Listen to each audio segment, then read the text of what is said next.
What's going on, you guys? Welcome back to Not So Pro Football Talk. Man, we got a podcast for you guys today. It's going to be a lengthy one, so stick with us. And don't forget to hit that subscribe button, smash that like button, and show us a little bit of love. As you guys can tell, we're repping today. So you guys already have an idea what we're going to be talking about. We're talking about the post-draft.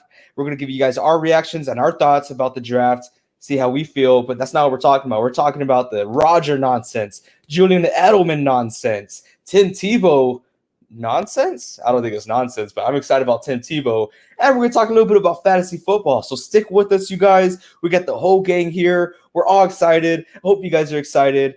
Thank you all for being here. Be strong.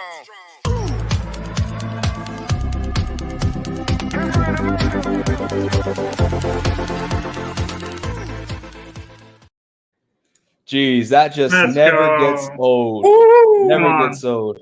What's going on, you guys? You guys looking sharp out there. Thank Yes, you. sir. Thank you You very guys much. are looking sharp, a little bit like me. I mean, I think It looks like y'all all wearing the same shirt. I know, man. It's a shame that someone's sticking out. No. Oh, geez. I don't know about you guys, but I look forward to doing this podcast every week. I Mhm. absolutely love it. And I think I could speak for all of us by saying I am so happy the draft is finally over. Oh my gosh. Especially, Yeah. you know, me as a Niners fan, all these speculations about Mac Jones, Justin Fields. It's finally over. We get to relax, get ready for preseason. It's here, boys. Football season is just another day closer to us, and I couldn't be more excited. Super excited. Yeah, super excited. Yo, Gabe, where's all your Patriots stuff, man? I just see your little I have helmet my back helmet right there. there. I had my my hat right here and all my little knickknacks right here. I didn't put them up today. I'm sorry. I have my football. Next week I'll have like my trash can and stuff. You'll see next week. Man, you're missing your sports jacket, your fan items. Yeah. It's just, what are you doing, man? You okay? I'm okay. I promise you I'm okay. Okay. Super happy because like you said, the draft, and then on the 12th of this month, the season schedule comes out. So got a lot to look forward to this month. Mhm. I'm super excited. I'm ready to buy season tickets for the Patriots, you know? Season tickets. I mean, that's very true. The schedule is coming out. I'm super excited about that. But man, by the way, you guys, if y'all haven't taken the hint, there will be an Indeed job opening for this podcast after this podcast. So, someone who can actually afford a jacket. Okay, guys. I mean, That's on you.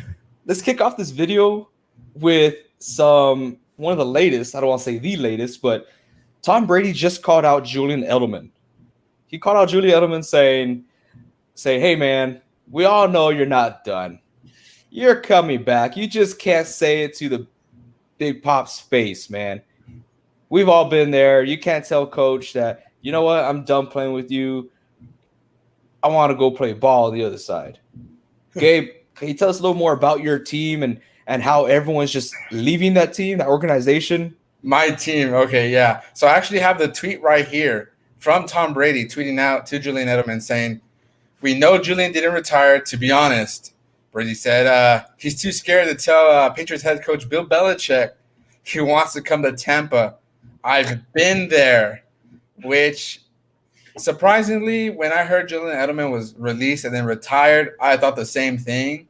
But later on during the day on the Pat McAfee show, they were talking about it, and Julian Edelman actually reached out to them and shut them down, saying he's not going anywhere. Foxborough forever.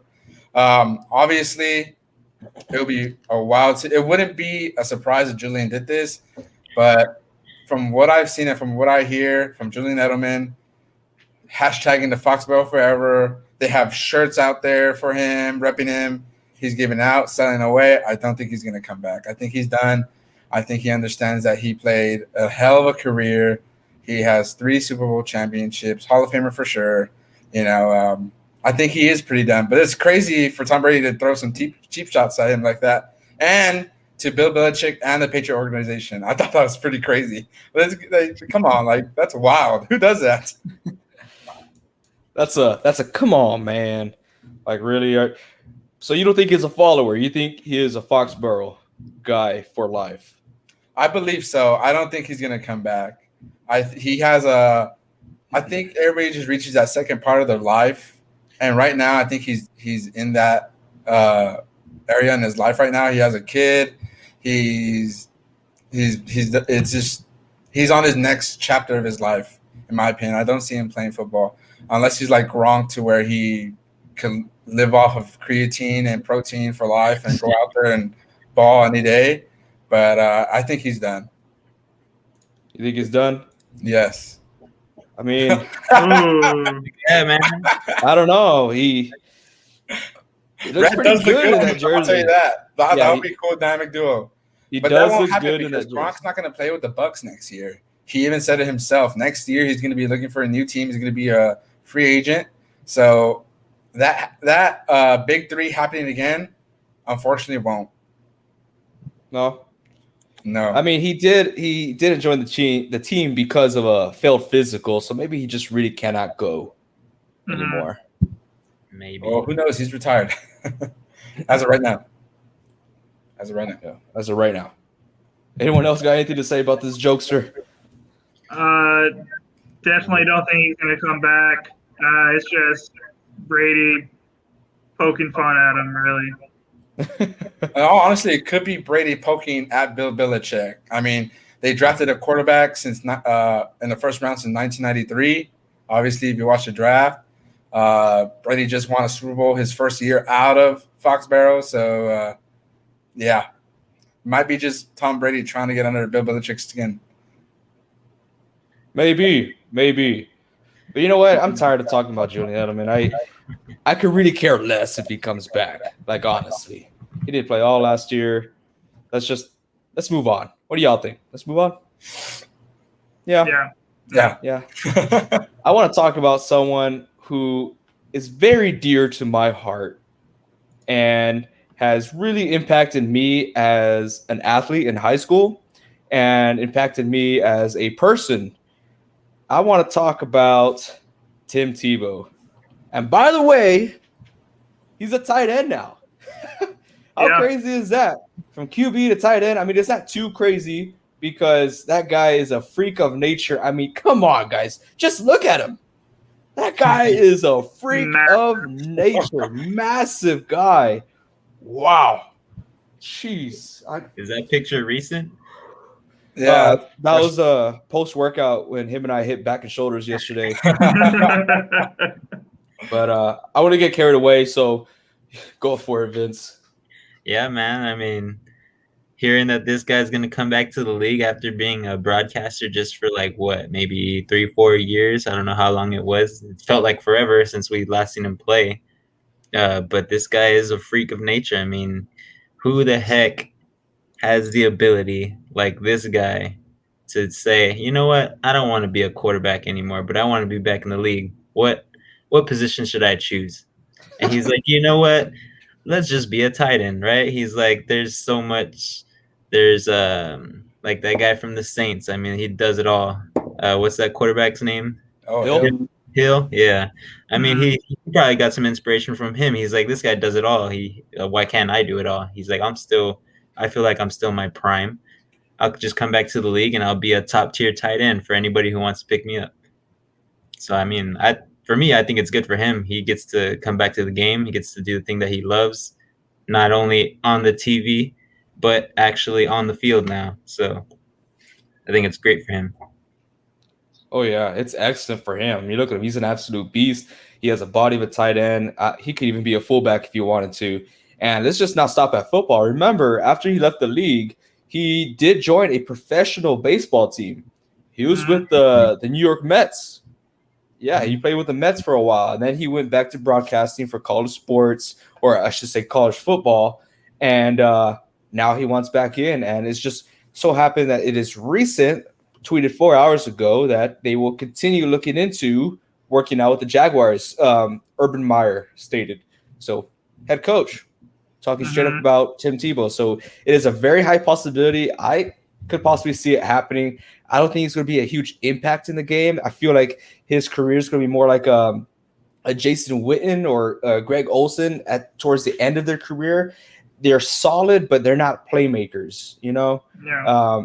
But I do like his presence in the professional sports world. I believe he sends a good message. Yeah, I agree with that. If he does come back and he's a tight end for the Jaguars, I only see it's good for him and a good thing for the Jaguars. No one is expecting him in his first year as a tight end or a whole different position in football for him to put up 10 touchdowns, 1,000 yards, or anything like that. All he needs to do is be a good teammate, be a good blocking tight end, and catch passes when he's thrown to. That's all he needs to do, and I think he's capable of doing that. And I mean, I think it's also good because he's gonna bring his wisdom from being a quarterback all through college and in the NFL to help Trevor Lawrence out. So I think that's what Urban Meyer is really looking at in trying to get him on the team. Not only to be a tight end, but to be someone who can also give some wisdom to the upcoming rookies. So I think that's another big reason why they want him. Wow, that is very true. I didn't think of it that way because he was a professional quarterback. So why not share a little bit of his past with young Trevor Lawrence? Gabe, anything? I think it's super exciting. Like you said, AJ, this guy got drafted when we were in early years in our high school and watching him, and then Tebow Mania was like all around. I'm ready for Tebow Mania Part 2. It's going to be exciting. It's going to be awesome. I don't think like what Reed said, he's not going to be that critical player on the field, but when he needs to be out there and he needs to catch a ball or something, he will be that player. But it's going to be awesome. Tebow Mania 2, we're going to see some needling elbows. It's going to be awesome. I'm excited. Yeah. I'm super excited as well. But from all the nonsense that we're talking about today, guys, let's talk about the king of all nonsense right now. And who better to talk than the biggest Packers fans I know, Packer fan that I know. He has his head down right now. I don't know if he's doing the Tebow or if he's just trying to brace himself to get ready. Let's talk about Roger nonsense. Roger, Reed, take the podium. Just do your thing, baby. So this is not a topic I am very happy to be talking about. If you have not heard the news, I'll break it down for you. And if you haven't, you've been living under a rock. This has been a bigger story than the NFL draft, honestly. It came out on Thursday afternoon that Rodgers is not happy with the Packer organization and he does not want to return, allegedly. And the Packers have come out and confirmed this, that he does have a lot of bad feelings towards the Packers. Now, a lot of this, we don't know completely how true it is. Rodgers has not come out and said anything, but we do know a lot of it is true. So a lot of you guys watching now, if you haven't been keeping up with this, probably wondering, how did this happen? Aaron Rodgers been with the Packers 16 years, been starting for them 13 years, won a Super Bowl, 3-time MVP. How did the Packers screw up so bad that they let their reigning MVP be this unhappy with their organization? Well, it's been a lot like culmination coming up to this point. That bad man. A lot of things have been coming up to this point. All the frustration of year after year in the playoffs, losing, coming this close, and just not grabbing the trophy at the end. You can go back 2 years to where the Packers traded up to get Jordan Love and find a replacement for Rodgers in the future. And they didn't even let him know. He was on the Pat McAfee show beforehand and was talking to them. He was going to come back on the show to give his post-draft reaction. And after the pick, Pat McAfee texted me, hey, you don't need to come back on. Just because it was that bad. And then there's things that one thing that came out today of one thing he's not happy about was I think it was last offseason. Kumaro was a wide receiver he really liked. That was on the Packers, been there for a few years, and like one day he was talking about him during the offseason in an interview, talking him up, saying how much he liked the guy. And the very next day they released him, things like that. Constantly going all in on the team, trying to go for the future and not trying to win with a Super Bowl ready team. There's been a lot of things that have led up to this point, and probably things we don't even know about yet. So that's how it's happened. Now, what will happen from this? There's a lot of talk that he wants to be traded. There's been supposed trade deals from the Niners, from the Broncos that have called. The Packers have said that the Niners deal wasn't real or something, but I think that's a lie. There's been a lot of stuff. Before we get into more of it, what are your guys' initial thoughts of like how the Packers have handled the situation? How they handled it, I feel like it's tough, man. It is tough. I felt like they could have done better. I'm not there. We're all not there. I just feel like there's a lack of communication, but I don't know how true that is. This guy, he's a legendary player. He's always going to be remembered, even after he's done playing football. He's for sure Hall of Famer. You got to give him the respect. You got to give him the respect, man. If he doesn't feel comfortable, something's ticking in his head, you got to make sure that he's all right and address the wants. Even if you can't do it, at least hear him out. I don't know. That's all I got to say. Yeah. I mean, I agree too, man. Like, this guy, well, for sure, he's already a Hall of Famer in everyone's eyes. And if you think differently, then you're psychotic, honestly, because this guy is amazing. But yeah, I do think there was a big lack of communication. I know he was out and he was going to the Derby and he was away from all this limelight stuff right now. And all this stuff was going on while he's not even on really checking social media. He's not in contact with the Packers because he's doing his own thing right now in the offseason. Of course, like the draft was about to happen. I mean, it's probably in the back of his mind, but he checks on the NFL app to see who they're choosing, and I'm pretty sure some of the picks, especially that first pick that we're going to talk about later, got a little bit on his nerves, which also made it harder for him to communicate with the Packers. And but dude, I'm loving it because just like a couple months ago, I mean, we had all this fiasco with Russell Wilson, and oh man, y'all were letting me have it, and now it's just so liberating to finally be in on it and go at one of y'all for having this Roger nonsense over here. I'm sorry for attacking you, Vincent. I think he's good.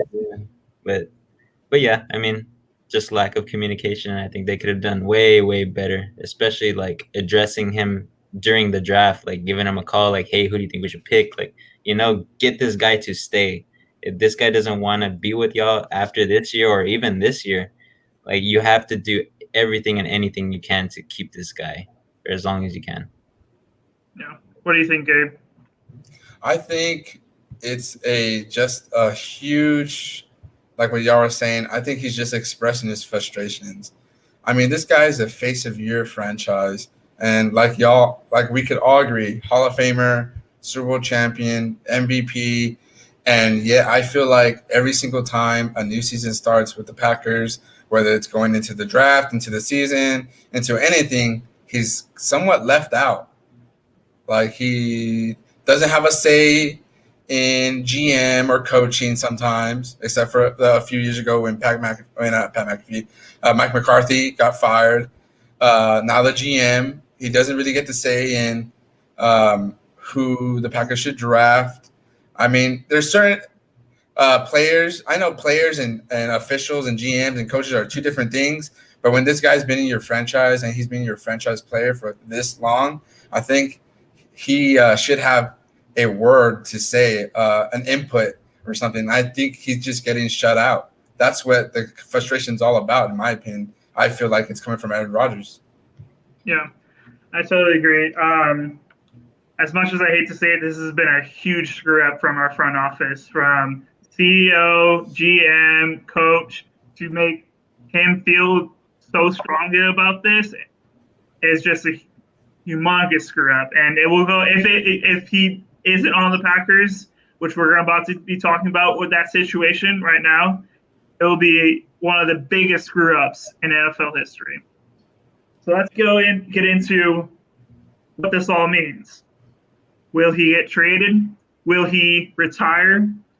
Will he hold out? Will he be on the Packers next year? We don't know. So let me break down a few things for you. So if we trade him now, it's a little bit harder because the draft has already happened. A lot of these teams that were looking for a quarterback have already put in the first rounder, have already drafted a first rounder. So a lot of these teams may not be interested anymore. And also, I don't have all the complete stats for this. So if we get him like as of today, we'll lose $31 or $38 million in cap space this season. Now, if we trade him after June, I believe, or the beginning of June, then we will only lose $21 million in cap space. So when the Packers have said we are not trading Aaron Rodgers, maybe they might just be saying that we're not going to trade him right now. We're going to try to heal this thing up, but come June, when it might not hurt us as much, maybe we might be open to some trade deals. Who knows? Now, who would actually be interested in trading for Rodgers? Who has and very thing to remember, he does not have a no trade clause. So Aaron Rodgers has no say so in where he goes. If the Packers do decide to trade him, he can't deny a trade, which is, when I found out, that was astounding for Aaron Rodgers not to have a no trade clause. So that is an important thing to know. Now, what team is interested in a quarterback like Aaron Rodgers and has enough that the Packers will decide to take that cap hit, and they have to take on the new salaries, take on draft picks? Who is that team? I don't know. 49ers were kind of interested. I don't know if they're still interested. After them drafting Trey Lance, the Broncos have allegedly been interested. I don't know if they still are. Now, if they don't trade him, will he retire? That's one hard thing for me to actually believe, that the reigning MVP will retire the next year. It's happened before with Jim Brown and another guy. It's only happened 2 other times. Or will he be on the Packers next year? What are your guys' thoughts? I don't see him retiring. But yeah, going back to what you said about how they missed their chance to make their move, basically. I don't like how the GM just up front in the post-draft said they didn't receive any calls from the Niners, and the GM from the 49ers reported immediately after the draft said, he was asked the question, why didn't you make any moves for Aaron Rodgers? And he says, oh, we did. I mean, who wouldn't make a move for the league MVP? We called them, but they turned us down immediately. So that's a lie right there. And I don't feel like the GM for the Niners had any reason to lie about that. I agree. But yeah, I get what you're saying. I see him playing. I don't see him retiring. I see him playing and also doing Jeopardy. But for the Packers, I feel like it's too good, not from a Packers standpoint of view, but I feel like it is too good to be true for Rodgers to play on another team. That is too good to be true in my eyes. I feel like he stays in the league, but with the Packers, I feel like he's going to play.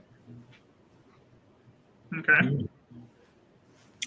I have a twist on it. I mean, there's very few NFL teams right now that need a quarterback of his caliber. I mean, of course, anybody, even the Seahawks would, if they could, they would get him. But of course, we don't have any capital. We have Russell Wilson already.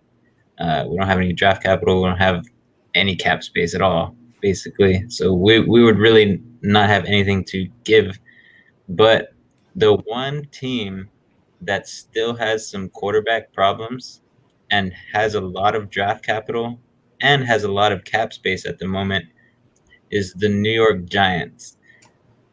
I'm not saying that they're gonna do anything. It's just a crazy twist. Like Hmm. that's the type of team that is pretty much one of the only teams in the NFL right now that has the capacity, as we're talking like with draft capital, cap space, and all that to help the Packers out in maybe in June. If they want to have that trade after just lose 21 million.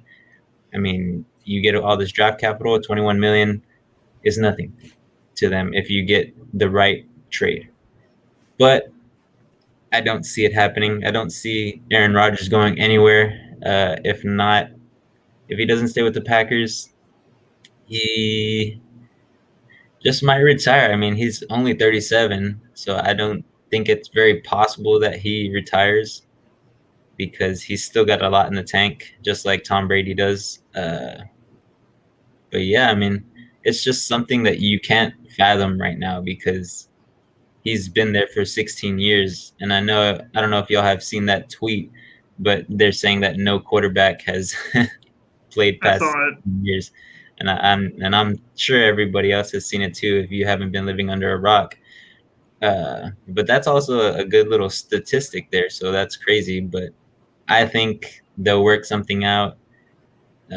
If anything, the most Aaron Rodgers is going to hold out. That's the most I see happening with him and the Packers. Gabe, what are your thoughts? I completely agree with Vincent. I was thinking that he might retire, but if you look at Aaron Rodgers and you look how he plays and you look how competitive and athletic and compassionate he's about football, he's not going to do that. He's not going to retire. So I do think, and I will agree with Vince that he might hold out. Again, I don't. In order for the Packers to get a trade, it has to be something big. It has to be something wow, something we haven't seen in the latest decade. So it's going to be super interesting come this new season coming up. Will Aaron be playing for the Packers? No one knows. But hey, I hope he does. I really hope he stays with the Packers. I do. He belongs there. That's his home. Yeah. Yeah, football wouldn't be the same. Exactly. Yeah. As my viewpoint, as my biased Packer viewpoint, I do not think he will be on another team next year. I just cannot see it, and if it does happen, it will break my heart. I mean, as a Packer fan, it's already happened to us before with a franchise face of the franchise guy with Brett Favre. It's already happened. The day Aaron Rodgers is on the opposite field of the Packers playing against them it will be truly a horrible day for me. I'm gonna experience that this season. The Bucks and the Patriots. Yeah. Tom Brady's finally gonna beat every team. Yeah. knows? Yeah. I don't think he'll get traded unless there's some crazy trade out there that I just don't see happening, and the Packers are just like, this is unfixable. Yeah, and I don't see him retiring after MVP year. One other thing, the thing that has been allegedly said that Rodgers wants is the only way he'll come back allegedly is if they fire our GM, Brian Gutekunst. I think I said that right. Now, that's only allegedly. I don't know if that'll actually happen. I definitely do not want him fired. I think he's done bad things at GM, and I think he's done really good things. He's made some incredible draft picks for us, and he's brought in some good free agents for us before. So I don't think he should be fired, but what are your guys' thoughts on this alleged stuff? I don't think he should get fired. Look at the Packers, man. They're a successful team almost pretty much every year. That I just feel like there's a tantrum going around, kind of like how when for example, Kyle Shanahan, when he got fired from, at the time, the Washington Redskins, it's because RG3 didn't agree with his methods as an offensive coordinator and did not want to follow. So what they did, they went ahead and fired both Shanahan's father and son. And actually, right now, it's showing that Kyle Shanahan says that he called Matt LaFleur to see if Aaron Rodgers is available for trade and was told that he was not. So I'm pretty sure they're not the only team, but many teams are doing that. But yeah, I just feel like nowadays it's so easy for a quarterback to have his way. If he doesn't feel like things are not going his way, just like I said, then forget it. And that's coming to a question that I want to ask you, Reed.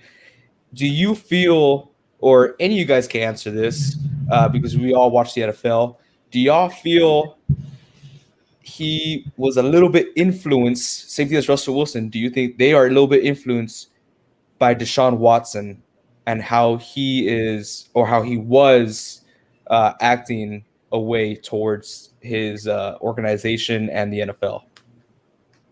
I wouldn't say he was influenced by that. I think this has been a long thing brewing. Maybe you could say that it was the tip of an iceberg with another person. But with how unsuccessful Deshaun Watson has been with trying to get out of Houston, I don't think it's really been an influence. I would say if there's been any influence on him wanting to leave and go to another team, would be Tom Brady going to the Buccaneers and being successful there. I would say that's the biggest influence. He's looking at an older quarterback who's on the back half of his career going to another team, and that team deciding to go all in on him. And players choosing to go to that team because they got a guy there that can win. Mm-hmm. Maybe he sees that as like, hey, the Packers aren't doing this for me, which I understand why he would have those feelings as a Packer fan. I understand those feelings. Maybe that's the reason why he wants to do all this. He's only won one Super Bowl. He's Aaron freaking Rodgers. Like, come on. Freaking Rodgers. Yeah, I agree with you, Reed. The way that Tom Brady was so courted over there, like everything hand in hand, and like everything was given to him. Yeah. I think every MVP caliber quarterback player in the league would love that. But I mean, Tom Brady has paid his dues. This guy has won 7 Super Bowls, so It is pretty much expected. Like you're saying, Aaron Rodgers has only won once, but that just shows like how unwilling that, not to bash on the Packers organization, but it's pretty unwilling. Like they're so unwilling to give him what he wants and what he needs. Because if you do that, just like how the Buccaneers did it with Tom Brady, maybe he would have been someone who won 4 or 5 Super Bowls already if they actually let him in on draft picks, decisions that help him in a way. He's the leader of that team on the field, and he should have a say and be a leader also in the GM room. Like I believe, like the tenure he's had there, he should have some leniency in that. And I feel like every quarterback or every player that's been at an organization like that should have a say-so and something about their team. So that's just me. And I mean, if I was a GM, I wouldn't be that type of guy. Like, oh, I'm the GM. You can't say anything because I'm the GM. You're just a player. Like, have some respect, my friend. That's Aaron Rodgers. As you said, it's Aaron freaking Rodgers. So that's just my little input, just to finish off there. Yeah. It's back to what I was saying about how he has no input and everything. I have to say, I think Watson was the nail in the coffin. Was, how Brady did this, a few other quarterbacks did this, and now Watson, at a very young age, few years into the league, standing up and saying, I don't want. Our coach gets fired. Bill O'Brien. I don't like the way Bill O'Brien. And Bill O'Brien did screw them over a lot. He left them for dead. And Watson spoke up and said before then that things weren't going to roll like that. And now him wanting a new GM, I think Watson was the nail in the coffin for that.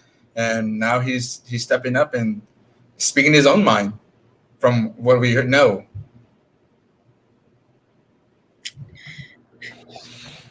Wow. Yeah, a lot of opinions there. He's a bad man. A very He bad is man. a bad man. We'll see what happens. One other thing that I just saw on Twitter, another thing that made Rodgers mad about the Packers. Not only was our GM the one who drafted Jordan Love, released Jake Kumaro, he was also the one that released Jordy Nelson. So Wow. maybe that Rodgers just has not liked it. He probably realized there's been good things he's done, but there's been a lot of bad things he's done that's affected his receivers. Yeah. So, yeah. Second best slot receiver. Dang. Wow. He's called Jordy Nelson a slot receiver. Yeah, What? second best slot receiver between Oh! Edelman. Oh, where's my mouse? I don't know about that, Gary. He's not a slot receiver. I'm gonna let you two fight. But I'm just showing y'all there's a flag on the play with that.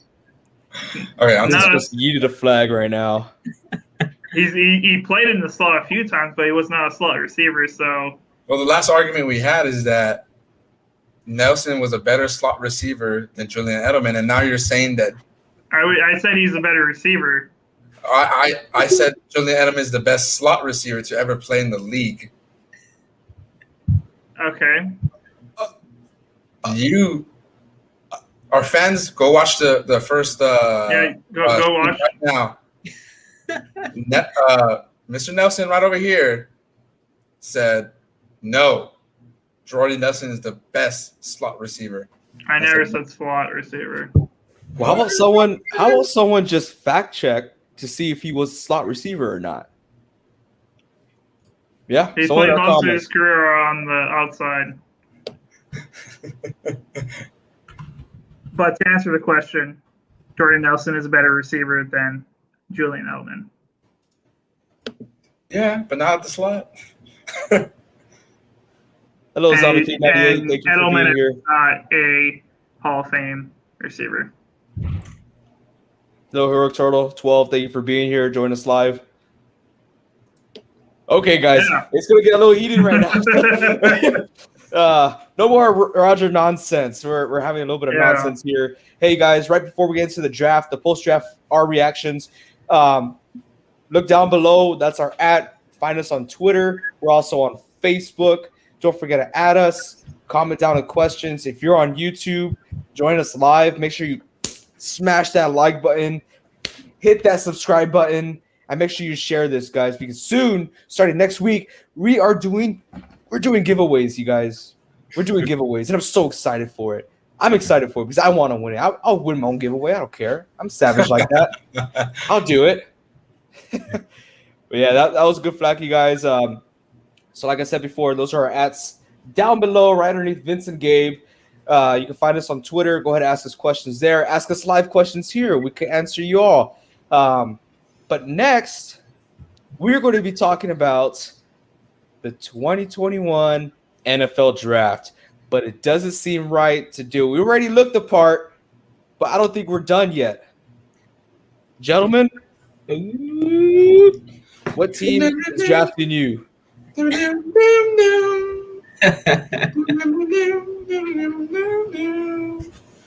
Oh yeah. Yeah. Let's boy. go. Yeah. Reed has the best hat. I'll give that to you. That is awesome. You know, they should have done that for the draft. They should have given y'all That's what they should have they done. drafted a cheesehead, man. Yeah. Got a receiver. Yeah. Are you really doing that right now? But That is freaking awesome, Reed. That That is freaking awesome. I bought this specifically for this moment. Wow. Hey, you know what, you guys? No one retired this week. So since we still have an applause left for this podcast, can we give Reed an applause right now? Yes. gosh. Wow, Reed.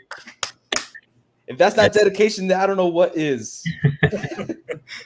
Oh my gosh. Also, guys, if you're joining us here, it doesn't matter if you're here live with us, but if you're listening to us on SoundCloud or Spotify, show us a little bit of love, you guys, because I know I got my fan on full blast.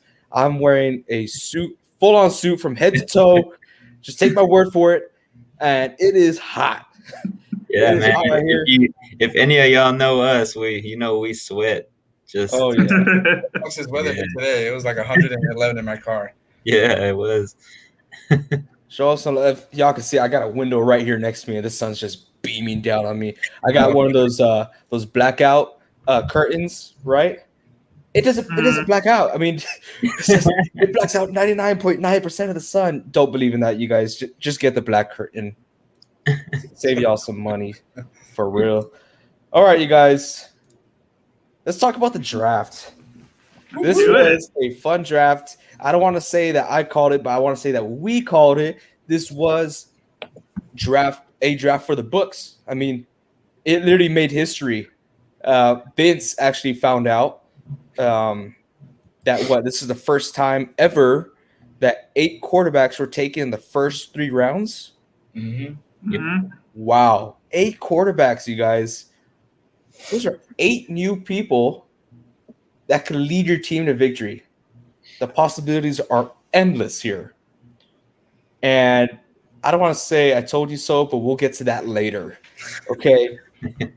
Let's start off with the first pick.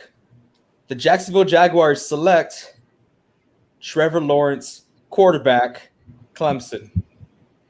Yes, That was a gimme. It sucked that they had to use all 10 minutes. I was just like, come on, you guys. Right. You guys would have taken a trade already. Just pick the dang thing. Come on. They were calling up the Green Bay Packers. Calling up the Green Bay Packers to get Aaron Rodgers, that bad man over there. Honestly, you guys, he was drafted. He is the most NFL ready QB. He's won 2 championships, and he's a tall guy. He'll run if he needs to. He's not the fastest guy, but that guy just seems to have it all. I don't know about this. This was a big argument on ESPN. Is that, does he start week 1? Who's starting week 1? Is it Trevor Lawrence or is it Gardner Minshew? I believe that it's Gardner Minshew. Reason being is because I think Lawrence needs to. He is the most QB ready. I agree with that, but let's see these two quarterbacks go toe to toe. Let's get a taste of how competitive Trevor Lawrence is. If he really wants that spot, then shoot, he'll beat out Minshew. But if he doesn't, then Minshew will be out there day 1, guaranteed. I guarantee you. I disagree. I think you tank the whole last season. You pray and you hope that the Jets win a couple games so you can get that number 1 pick. I think if you have that number 1 pick and you put so much into drafting this guy, he is your starter already. 1 second, you guys. They're back. They are back. It's about the Cowboys, baby. Fans. You know what? We're going to get to the Cowboys soon because that's pretty soon coming up in the draft. And I actually got really good things to say about them. I actually applaud the move they made. It was really smart. So just wait a couple more minutes. We'll get to that shortly. But Reed, do you have anything to say about Trevor Lawrence? On whether I think it was an obvious pick. I think it was a good pick. They made the right decision on who to take number 1. Is he a week 1 starter? That depends on how preseason goes. Preseason games, how they look in practice, who's throwing more accurate. I definitely think that will play a role into it. They're not just going to throw Trevor Lawrence in there if he's looking like a worse quarterback than Minshew into week 1. But they definitely plan on him being the future quarterback. Whether he is, I would say yes, just because I even though I would prefer him to sit, I think they're going to have to say this is the week 1 guy. And hopefully he doesn't get ripped apart week 1. Yeah, hopefully it doesn't. Find out who he plays first. Yeah.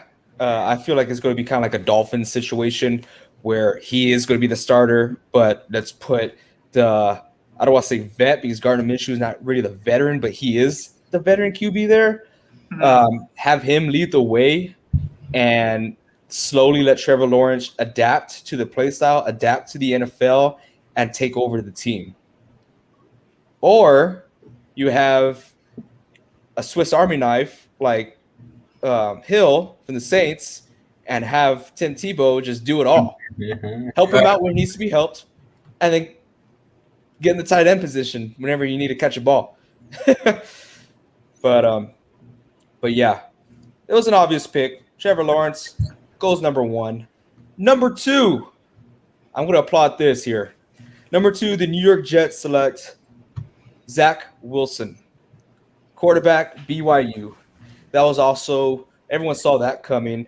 But here is why I am applauding the Jets. Because they did what they didn't do for Sam Darnold. They drafted specifically to build around their new franchise QB. These guys, they got Elijah Vera Tucker later on in the first round, huge offensive lineman, sworn to protect whoever the quarterback is for him, which is going to be Zach Wilson. We'll get to that a little bit later. Wide receiver Elijah Moore. That guy's an explosive stud. Explosive.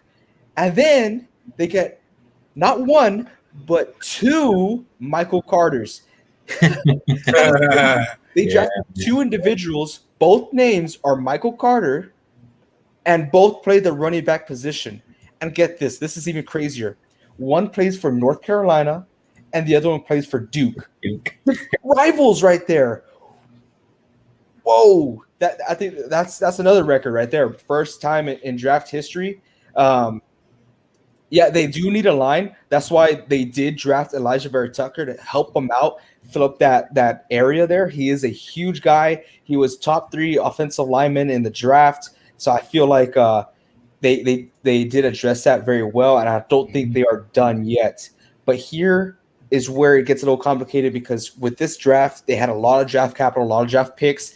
They got all their chips, and they went all in, okay? Because, yes, they did get Zach Wilson, but we don't know how he plays in the NFL. His backups is James Morgan and Mike White. Whoa. I see y'all's faces. Who are they? They're no one. Oh, this guy is he's all in. They are all in, ride or die. So yeah, they did build around him. They got a brand new head coach, Robert Saleh. But my bold prediction here, they're giving him. I'll be nice. They're giving him 3 years.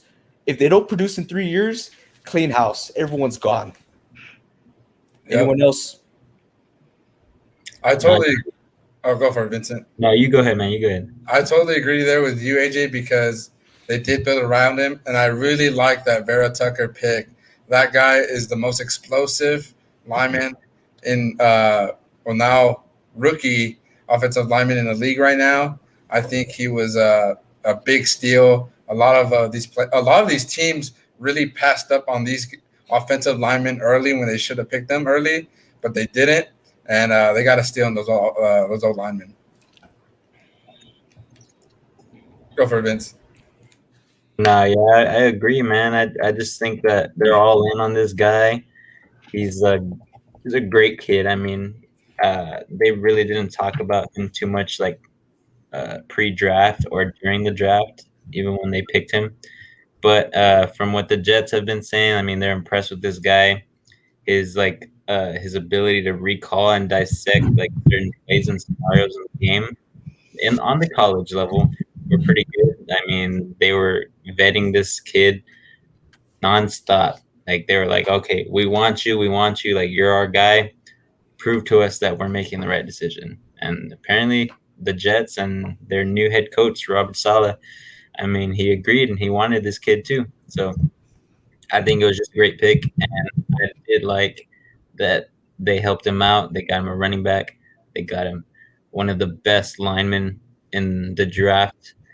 And of course, they got him a wide receiver and more. I mean, that kid was wild. I was hoping he would slip down in the draft so we could get him, but I mean, yeah, it was a great pick. Yeah, I agree that he was a good pick, but I'll play the other side a little bit. I don't think he's going to end up working out. So many quarterbacks have gone to the Jets in recent years and just not worked out. I think this is a classic case of a good quarterback that goes to a bad team and then never gets a chance.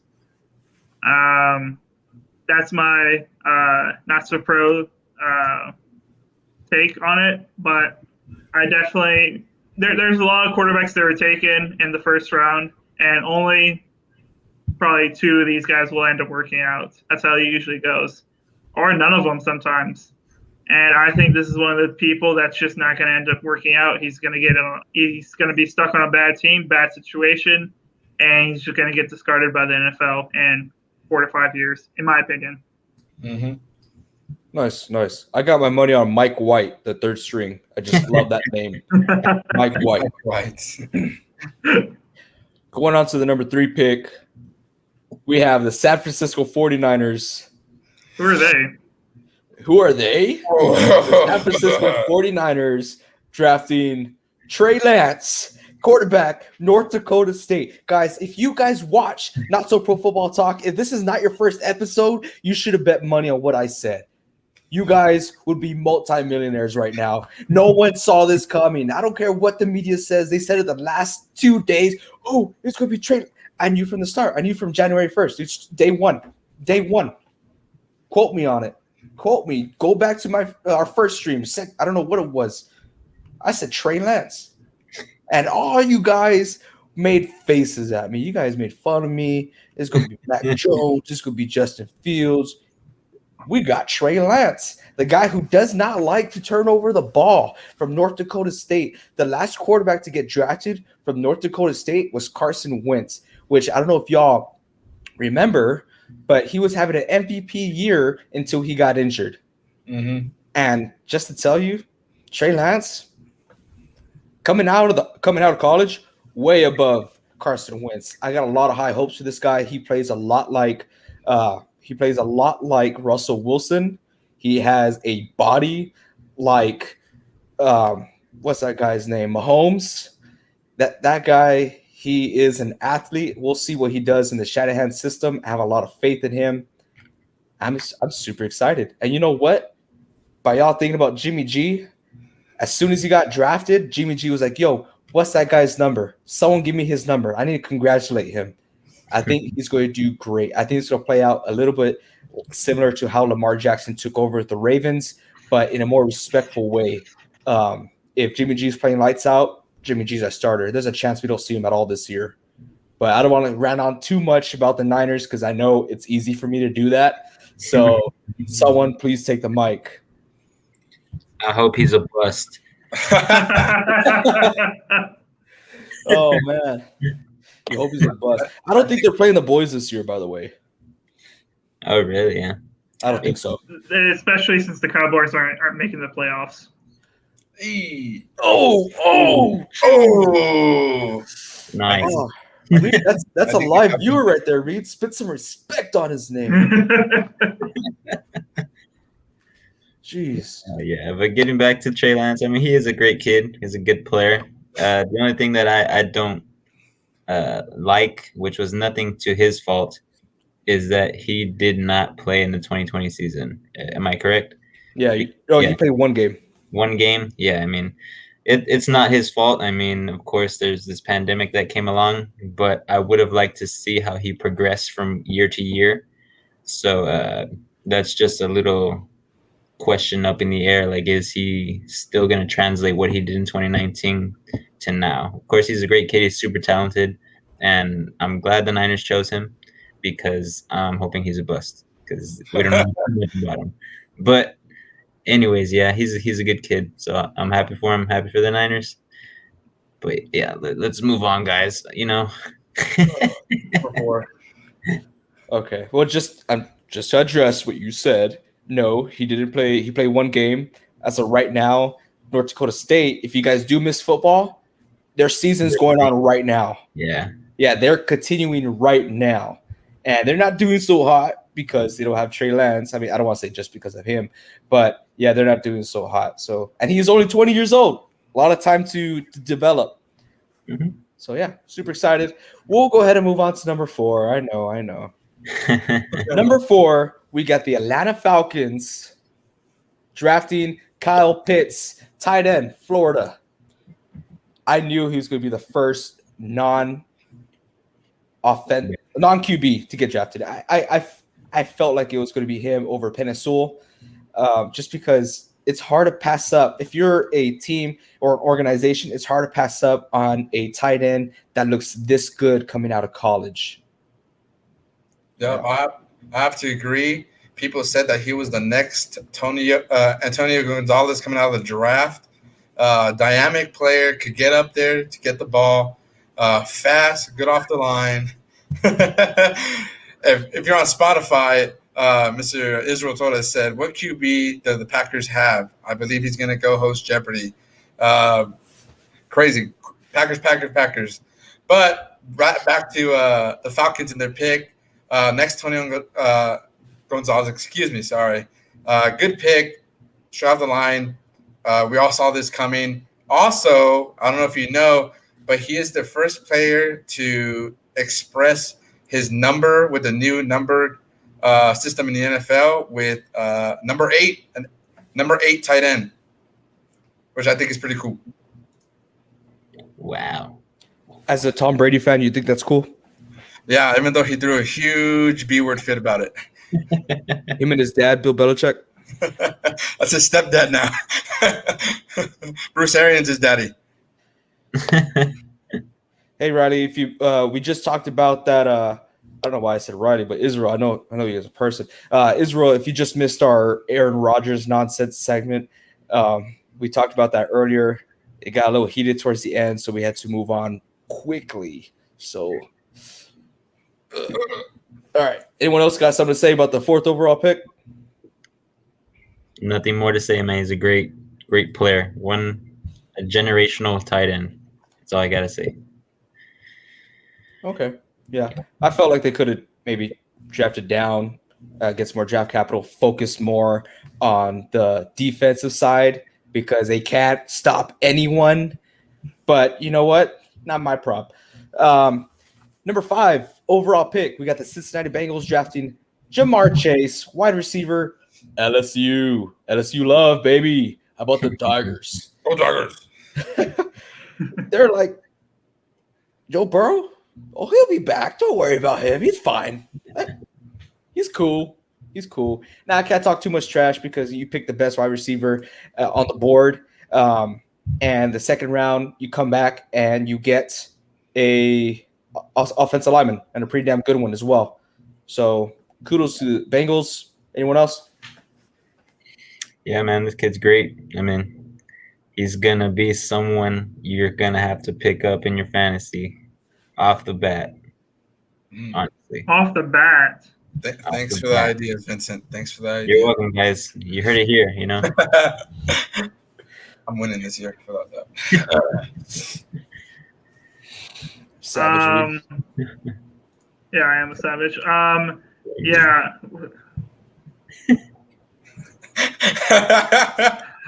Nestor. He hasn't left the team yet, Nestor. Follow the news. Follow our podcast. We were talking about this. He hasn't left the Packers yet. For our viewers on Spotify and SoundCloud, there is a feud going on On the chat with at Reed McCall. Not Family Feud, not that game show. Aaron Rodgers is on Jeopardy, so that's the wrong game show here. But I know it's kind of hard, and we're doing this late. But as far as the first round, I felt like this was a great draft class. It's pretty hard to, grade a team lower than a B here because there's just so many good players coming out of this draft. As far as the Cincinnati Bengals choosing Jamar Chase, then getting an offensive line in the second round, How would you grade their draft this year? I would grade them as an A because not only did they get the best receiver, like Vincent was saying, they got a pretty badass offensive line, like you were saying, AJ. First off the gate, everyone was surprised. We really thought they're going to get an offensive lineman to keep Joe Burrow safe. Obviously after last year from injuring his knee, turning his ACL as a rookie, he was playing phenomenal. He was playing good. He was playing with confidence. And, right off the bat, getting a receiver was kind of like I would have went for an offensive lineman, but the Bengals did come back, like you said, and drafted a really, really good offensive lineman in the second round. All right. Yeah, I'd give him an A also. Not an A plus, not an A minus. I would have taken. I mean, of course, you would have missed out on Jamar Chase if you got a Penei Sewell there, but yeah, I just thought their priorities were a little bit switched. I think they should have gone with Penei Sewell just to protect him. But I mean, like you said, they did great. They got Jamar Chase, and they got a good offensive tackle in the second round. So yeah, they got an A. They did good. No. Redo. No. Me, A minus. A minus. It's really hard, especially in the top 5, to give someone lower than an A. Yeah. But I don't know. Let's move on. Number 6, Miami. The Dolphins select wide receiver Jalen Waddle from Bama. Mm-hmm. Can y'all believe he went before Smith, Crazy. the Heisman Trophy candidate? Like, come on, guys. Really? I can see it. I mean, Jalen Waddle, he only played 5 games this past season because of injury. He has been plagued by injuries, but this guy is phenomenal. And the Heisman winner, he even said, if Jalen Waddle played, I would not have won the Heisman. So even he has high hopes for Jalen Waddle, and he was happy that he went before him. He didn't mind it. He knows who he is. And Jalen Waddle knows who he is, and I think it was a great pickup by the Dolphins. They got a good receiver. I don't think he's better than Jamar Chase, but, I mean, he's the next highest guy in the wide receiver core there, so that was a great pick. I mean, he's a good weapon for Tua, and I think they're going to reunite. I think they did play together over there in Bama. And also another fun fact with the Bengals, Jamar Chase, there was a lot of duos that are getting back together, even some trios in the draft, with the Bengals, Chase and Burrow, Jalen Waddle and Tua. There's many more that we're going to get to in these next picks as well. But yeah, great pick. Yeah. I agree. Y'all agree? Agreed. I agree. Yep. Jalen Waddle, hey, he showed a lot of love to Smith afterwards as well. He's like, you're going to go soon. Don't worry. Mm-hmm. That guy's a big guy, Waddle. He's a real physical guy. Can't wait to see him out there, especially with the Dolphins. That's a young, it's hard to say upcoming team because honestly, it's up in the air. They could be really good or really bad. Yeah. Especially the same division as the Bills and then the restructured Patriots. Mm-hmm. Yikes. And the Jets. Jets. Yikes. The Jets. The Jets. Yeah. Wow. That's going to be pretty cool. I'm looking forward to seeing that division ring it out. That's going to be very tough. Sorry, Gabriel, but you're going to feel a little bit of our pain here.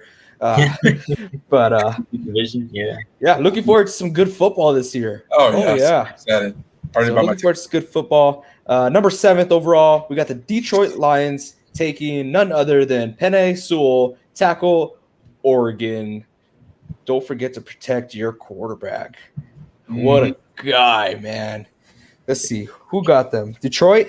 Detroit. What? Yeah. Who are y'all protecting? Goff? Golf, man. You gotta protect his thumb. Are you really? Are they really committed to Goff? What do I have here? They got Jared Goff, Tim Boyle, and David Blow? What? Another one. Who are these guys? So the Detroit Lions are really going to commit to Jared Goff. That's the shocker to me. I thought they might have gotten someone like Mac Jones or Justin Fields. So I was just all in all, like, wow. Mm-hmm. I think this is a good pick. They're a rebuilding team. I don't think they're putting all their eggs in the basket for Jared Goff. I think they know he's a guy that can just get them through from being the worst team in the NFL. I think in the next 2 or 3 years, they'll either try to sign a veteran quarterback, trade for a veteran quarterback, or they might just try to tank and get the number one quarterback of a next year's draft, you know? I think this is setting them up for success in the future. I agree, but with a different standpoint. I think they're rebuilding to win and not to tank and not to do bad. I mean, Jared Goff did come off from a Rams team that was not so good with Eric Fisher coming out there and then getting better with the new coach. Whoa. Vince, no.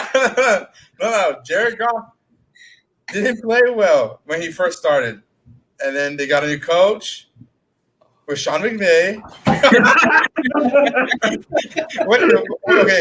Okay. Hit me with the challenge. Go for it. You said coming off of a not so good Rams team? Are you kidding me? No. That's what you said. That's what he said, right? When Jared Goff first started, he didn't play for a good Rams team. That's what he said. Thank you, Reed. But they were a good Rams team. What do you mean? They were a good Rams team. When they first drafted him? When they first drafted him. How long ago was that? That was a good 4 or 5 years ago, man. Yeah.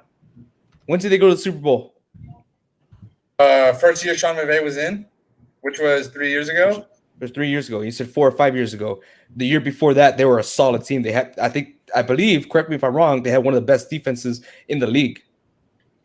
With Fisher as their coach, I don't think so. Oh, I know so. I'm a Niners fan. We play them, Vince. We play them 2 times a season. If there was one team that I hated playing besides the Niners, it was the Rams, because the Cardinals were decent. They had Fitzgerald, but the Rams were always someone that every time any divisional team was going to play them, that game was so low in the score because of that defense. That is true. Really? Because in 2015, 7-9, 2016, 4-12, and then finally they get a quarterback. 2017, those are Jared Goff's first few years under Jeff Fisher. Jeff Fisher comes in. Sean McVay comes in 2017. They make it to the wild card where they lose. And then Sean McVay's second year, they go to the Super Bowl where they lost to the Patriots. Okay. They might have been good in your division, but overall as a team, they weren't so great. I have the proof right here to back it up. Okay, so you're saying that they weren't good when Jared Goff first got there, right?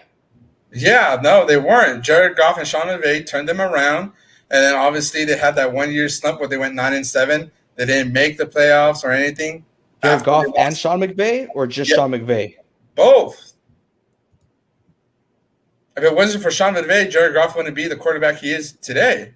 If it wasn't for Jared Goff, I wouldn't feel confident beating the Rams every year. That's the only way that we could beat the Rams, is because I knew that there was a pansy like Jared Goff back there taking the snaps.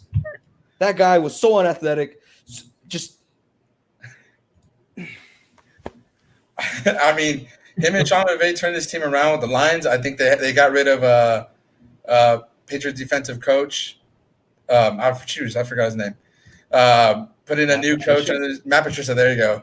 Got rid of Matt Patricia, rebuilding. I think they're going to go there on Goff because of that, because they can.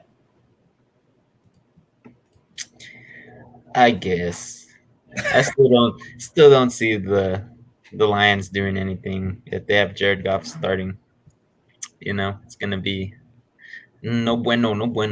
they're not doing anything. True. They're not. I guess on to the next pick, boys. On to the next pick. Oh, speaking about Matt Patricia, he went back to his ex-girlfriend because he didn't make it out in the real world. So Oh yeah, he is. I don't know if any of y'all knew. I just found this out. He is the new assistant coach to the Patriots from Patriots. So crazy. Couldn't hack it being a head coach, which happens to a lot of coaches. So is what it is. please, Bill, take me back. No one wants to hire me. I want a Please. job, please, Bill, please. Make up a position for me. Just call me anything. I'll hold your Gatorade. Assistant to the head Assistant coach. to the assistant coach. All right. Next pick. Where are we at? Eight, right? Number 8 overall, the Carolina Panthers select J.C. Horn, cornerback, South Carolina. Solid corner, physical guy. I would love him on my team. But this just goes to confirm that Sam is the guy for Carolina. Mm-hmm. They know what's up. I believe it too. I believe Sam is the guy for them. Is the right fit. Yep. What do y'all think? I agree. I don't know. I just don't like Sam Darnold. I don't think he's cut out for the NFL to be a winning quarterback. But I mean, good pick. Because when you asked me that question last stream, AJ, I did say J.C. Horn was the better cornerback. Yeah, I you did. They got the right guy, and I loved it because right after that, we'll talk about the next pick. But both these teams that we're going to talk about right now pretty much stole those two players from the Cowboys. Yeah, no, they definitely did. And you know what? I think it was also a good move that the Panthers drafted a defensive player. I remember this one game that I had money on. I'm not going to say how much money I had. It was against the Carolina Panthers against the Atlanta Falcons. I was like, dude, that's a no-brainer.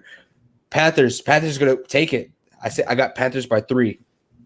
Easiest money I ever got in my life. They're up by 20 points. The Falcons come back and win it because the Panthers have no defense whatsoever. I was there to confirm. He was there. Yeah. It was a bad day at work. Yeah, they should have. Speaking of 9th pick, do you guys have anything else to say about Carolina? No. Good pick. The 9th pick, you kind of stole it from me, Israel, but the Denver Broncos, they select Patrick Surtain, the second cornerback, Alabama. Denver, what are you doing? What are you doing?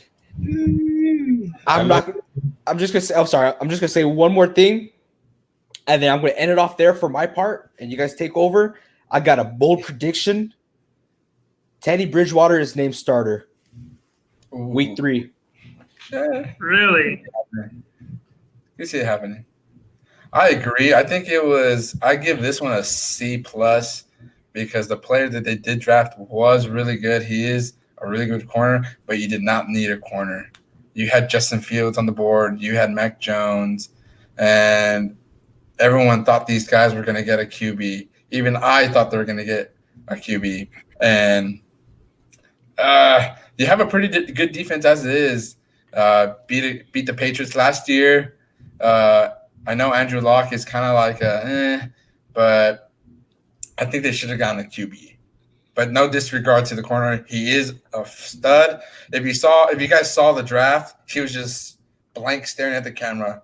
He looked like he was a little upset. He did not want to go to the Broncos. I can tell you that. He was really looking forward to going to the Cowboys.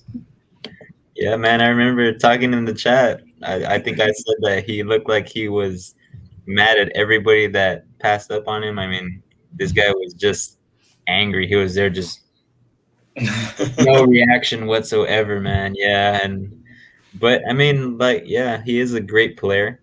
But I just want to highlight, I have a few friends from back in the day, and then a few people we went to school with that are Broncos fans. Oh man. So much backlash. Everybody, what are you doing? What are we doing? Like, oh man, it was just funny. But but great pick. Something they didn't really need. They did have other bigger needs, in my opinion. But give it to the kid. He's gonna have a good future there. Hopefully he can get out of there because I don't. But he's gonna be a good player. Yeah. I'll play a little devil's advocate on why they didn't go quarterback. I mean, and it's at my own expense. Maybe they decide to, on the day that all this Aaron Rodgers stuff came out, hey, let's just take best available player on the board, and let's try to bet on maybe getting Aaron Rodgers in the future. I mean, I don't think Aaron Rodgers gets traded, but maybe Broncos has some inside information that Packers might be thinking of trading later. Cool. Reed, I can't tell if you're frozen or you just looking at us with that Patrick Surtain stare. But let's go on with the 10th pick. With the 10th pick, the Dallas Cowboys trade with the Philadelphia Eagles. In return, they get the 12th overall pick, the third round pick, which is number 84. I think, me personally, as a non-Cowboy fan, that is an excellent move. The two guys you were looking for, two guys you wanted, you desperately needed, they're gone. Let's get the most of what we can with whoever's left. So you guys trade back with your rivals, which that's a little, I mean, whoever takes it, right? You trade back with them, you get extra draft capital, and you're just 2 spots behind. So you already have your backup plan. You feel like he's going to fall. I think that was an excellent move by the Cowboys. So good job on their part. So with the 10th pick, the Eagles, they pick the wide receiver who has fallen, Devontae Smith from Bama. He finally goes. The 160-pound wide receiver that I'm pretty sure is going to get bullied in the NFL goes with the Eagles. Someone take it. I mean, he's just a fast guy. I mean, he won the Heisman, so there's something about him, like his footwork, his speed.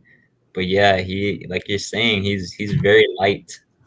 I think he is going to get bullied by some of these physical cornerbacks. So maybe Philly will beef him up. Who knows? They're going to put him on some plan, or they're like, all right, you need to get bigger at least. Or maybe he surprises us and he turns out to be a Tyler Lockett type of guy, where this guy just goes everywhere, gets in the smallest little areas and catches everything. So we'll see. But, I mean, good for Devontae Smith. He's a top 10 pick. So it was good. I got to agree there. If you look at the Giants, they have Kenny Golladay. They have some speedsters on their offense. And then the Cowboys have, obviously, Amari Cooper, CeeDee Lamb. And the Redskins don't really have anybody. But to keep up with the Cowboys and the Giants, they went in and they got themselves a really good, fast receiver that's going to help open this, spread the field and, you know, hopefully bring some plays, bring some wins to the team. Trying to keep up with the Joneses. Yeah. If it was a press conference and why they decided to take that trade and to choose wide receiver Jamar Chase. Did y'all watch that? No? No, give us a recap. They said that it was reported that he was the best at rock, paper, scissors. Excuse me, sir. You okay over there? Yeah. Sorry. Reed, you got anything to add? No, sorry. I was dealing with a bunch of outside interference. I'm all good now. Sorry about that. Yeah, man, you good. All right. Next, with the 11th pick, we got the New York Giants trading with the Bears. The Bears. So in return, the Giants get the 20th overall pick, a 5th round pick, which is the 164th, and a 2022 first and 4th round pick. That's a lot of picks for what could be arguably, in my opinion, the best move in the draft. Yes, sir. The best move. Mm-hmm. These guys saved their job for at least 2 years. They're going to be in that office for at least 2 more years. That's how big this was. They needed to save the organization. The Bears fans, they're throwing stuff everywhere. You know, we need a QB. Did you know that the QB that holds the record for most passing yards is Jay Cutler for the Bears? Jay Cutler. Yep. Wow. So they're looking for that franchise, and they're like, you know what? Aaron Rodgers, he's gone. he's not going to be there anymore. You know what, Detroit Lions? They're playing golf. Please, let's do this, you guys. We're all in. We got Justin Fields. But the Bears draft Justin Fields. I think that's going to be a perfect pick. That is so awesome. I'm super excited for the Bears. And I told you last time, Reed. I told you, and I will say it again. The fall of the Packers and the rise of the Bears starts with Marquise Goodwin. I don't know if you remember that. I'm pretty sure you do, but you're going to remember it this season. It's going to start with Marquise Goodwin, and this is just the next step. We got Justin Fields. Yeah, AJ, you're totally right. In 10 years from now, when they talk about how the Packers fell in the 2021 season, it's going to be how Marquise Goodwin joined the Bears, and not how Aaron Rodgers, if he does, leaves the Packers. It won't be that. It won't be Aaron Rodgers leaving. It'll be Marquise Goodwin. Yeah. That was a very good, not so pro take, AJ. I thought it was an amazing pick by head coach Pat Nagy. He was the head coach to draft Patrick Mahomes before he went to the Bears in 2016, where he was behind Alex Smith.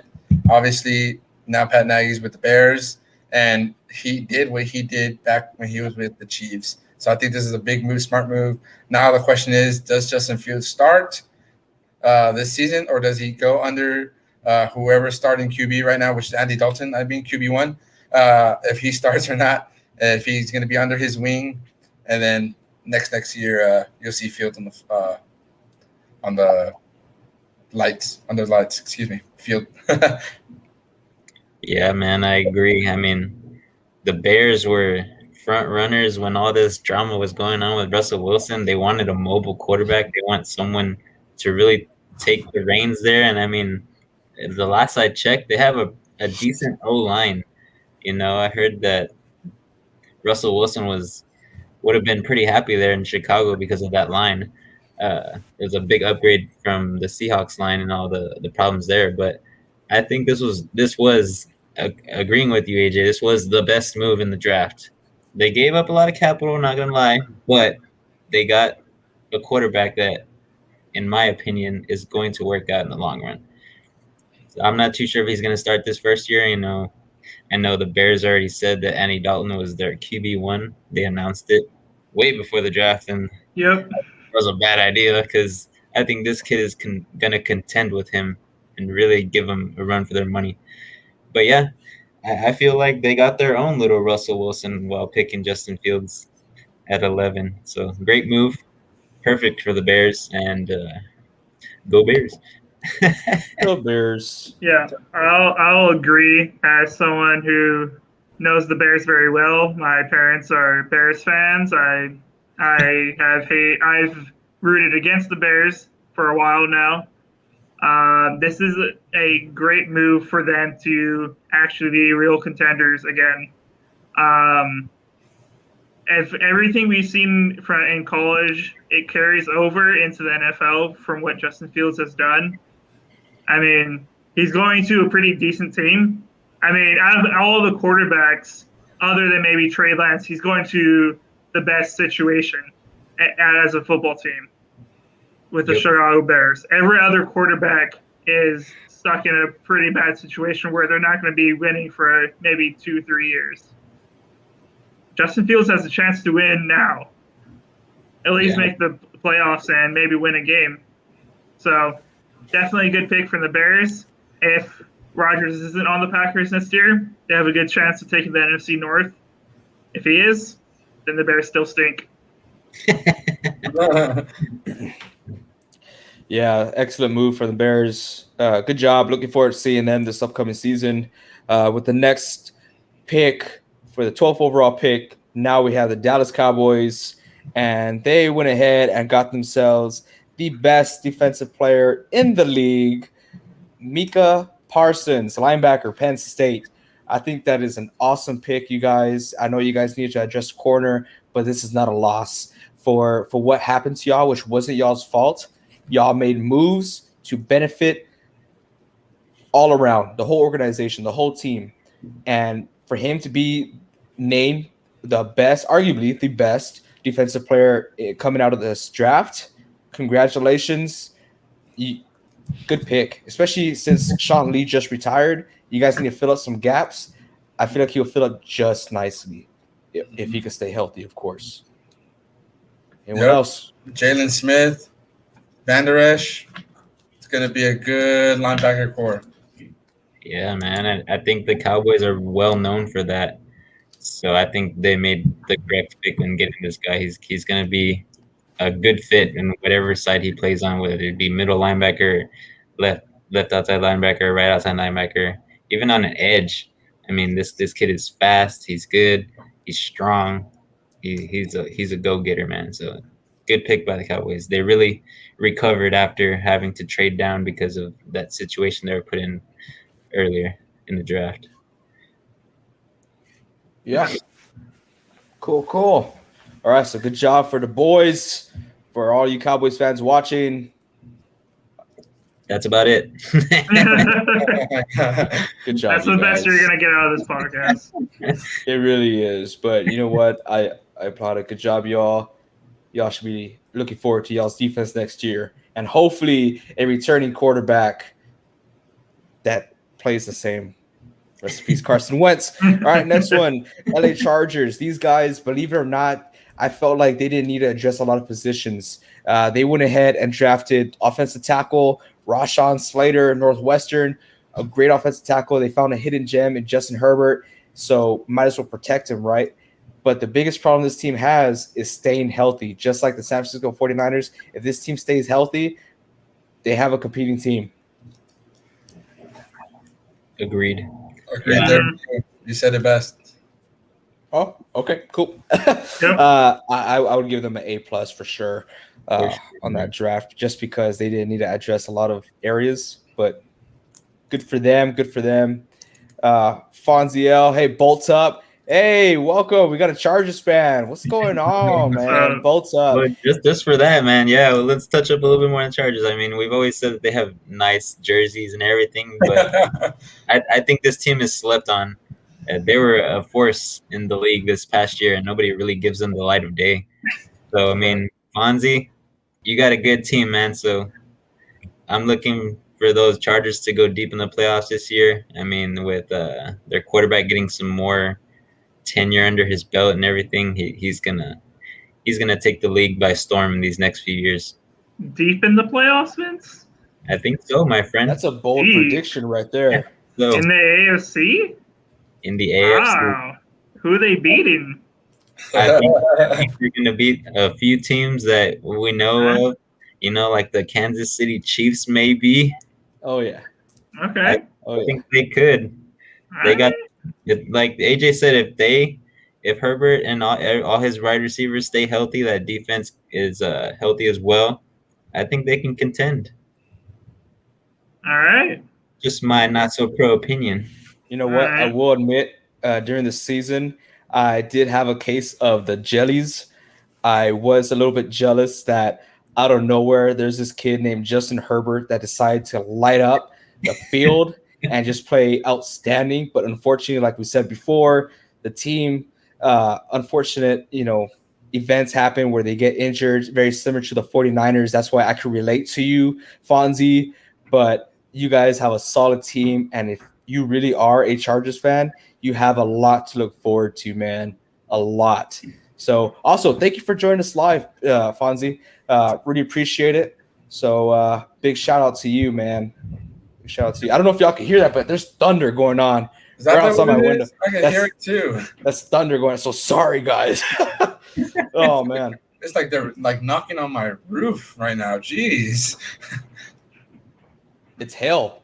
There's hail going on right now. Oh, Oh, rest in peace. great. Okay. Goodness, Rest in man. peace, Ricard. See, I have so much hail damage on my truck right now. I don't want to look. I don't want to look. Let's go Yeah. on to the next pick, man. All right, guys, we're going to pause the stream. We're going to be right back. Oh my gosh. It's the size of golf balls. Report breaking news. It's the Breaking size of golf news. balls from Oh my my god. girlfriend right now. Gosh, Herbie fully bolted. Yes. Oh no, not my truck. I know my truck has a lot of hail damage on it. Fonzie, what do y'all think about the Asante Samuel Jr. pick? Asante Samuel Jr. Let me see. Let me refresh my memory there. Let me get my notes up here. He's a cornerback, right? I'm checking up right now. Yes, cornerback, drafted number 47 Yeah, man, that's a good pick. in the second round. Another offensive lineman too. No, yeah, I mean, No, he's a corner. He's a cornerback from Florida State. So I said, I think it's. I know. I'm just. Gabe said offensive lineman. oh no, So- he another pick that they got. Oh, another pick. Oh, Yeah. but yeah, no. I mean, like I said, you guys are one of the teams that don't really need to address too many areas in y'all's team. So might as well get better in the areas that you can. Corner defense wins championships.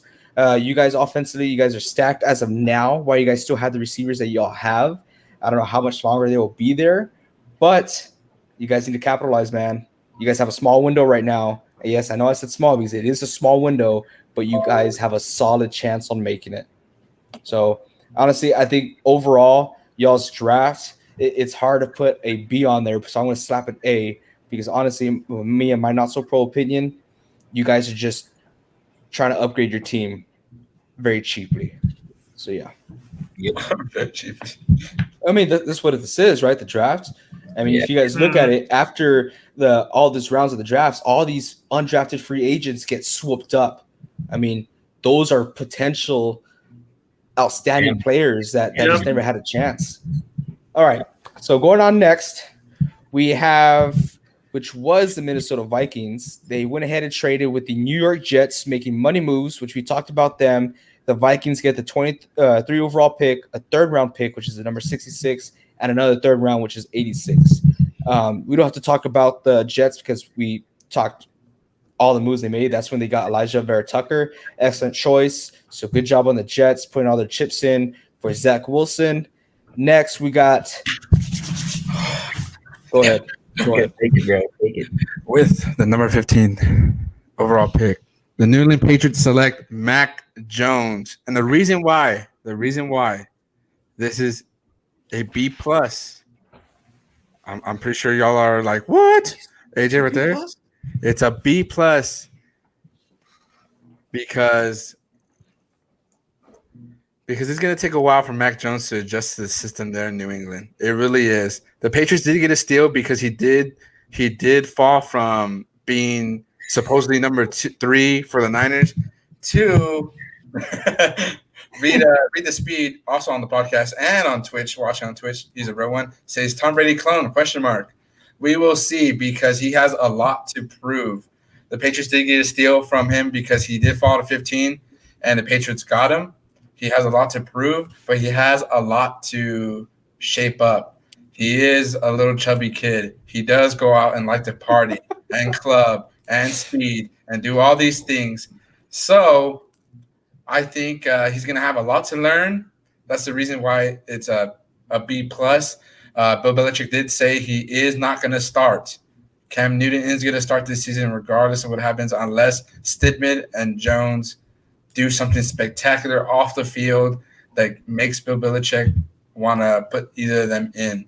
The thing that I'm scared about is that the same thing is going to happen to Stidham this season. It's going to happen to Mac Jones. Stidham should have been out there playing for the Patriots this past year, getting experience, getting a taste of the field, learning the Patriot way. Unfortunately, he did not. We obviously we had Cam Newton with a subpar year, and I just hope that it's just not a waste of a 15th round pick. We did bounce back and get a great defensive lineman in the second round, which is the best defensive player tackle in the draft from Alabama. But B plus for me for Mac Jones. Super excited about this kid though. I hope he proves me wrong and everybody else wrong. I promise you that. Before we get into it, I just want to say thank you, Fonzie, for being here. Appreciate it. For commenting as well. But yeah, is he the resurrection of Tom Brady? He definitely looks the part. Super unathletic, super party guy. Going number 3 overall. Just that's why he went number 15. I mean, I knew he was going to fall. I don't know if y'all noticed, but all 4 quarterbacks went before the 12th pick.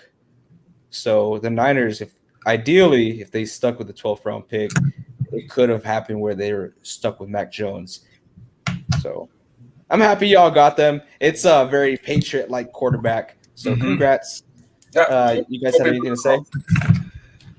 I believe in Cam this year. Give us a bold prediction, Reed. I say Mac Jones sits the first year. Cam Newton plays not lights out, but he plays good enough to be the starter for the New England Patriots, and they go to the playoffs, win one game, in my opinion. That's what I mean. Honestly, I kind of agree with him. I'm not going to be biased and say the Cowboys are going to. I mean, the Patriots are going to go. Like Cowboys fans, I do like the Bias Cowboys, and thinks but Cowboys. I'm not. I don't think. I think Cam Newton will do good this year, but I don't think he will finish off the season. I think one of these kids will come out, play lights out. I hope it's Mac Jones, and I hope it's either Stidman too. It doesn't matter. We both got. We have a good 2 backup quarterbacks. I'm not gonna lie. Okay, with Stidman, they don't have the experience. You know, they need the experience. Who's Stidman?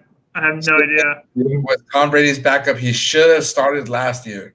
They did not. They started Cam the whole season, but that's where I disagreed. They should have let Stidman get some experience, so that way we're not drafting a QB at 15. We're drafting someone to better our defense or offense right off the bat.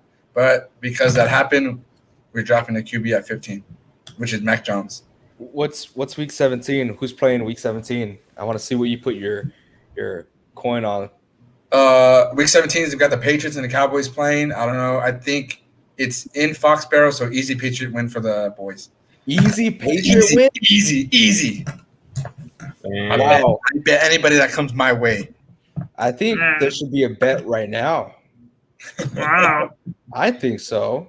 We'll see. Put up half your Dogecoin. We'll see, because I already have a lot of bets there at work. Benny just commented right now for the people on Spotify. Gabe equals secret Cowboys fan. If y'all don't know this, I don't think a lot of you guys know this, but I was born into a Cowboy society, a Cowboy family. I had a Cowboy Aikman jersey. Y'all want to see it? I have it right here. We're okay. We're good. We're okay. We're good. No, Take him off screen. Take him off screen. All right, I'm trying. Oh. That was a close one, you guys. That was a close one. Wow. No, I gotta take him off there too. Okay. Okay, everyone breathe. right now. here. No, we gotta get him out of here.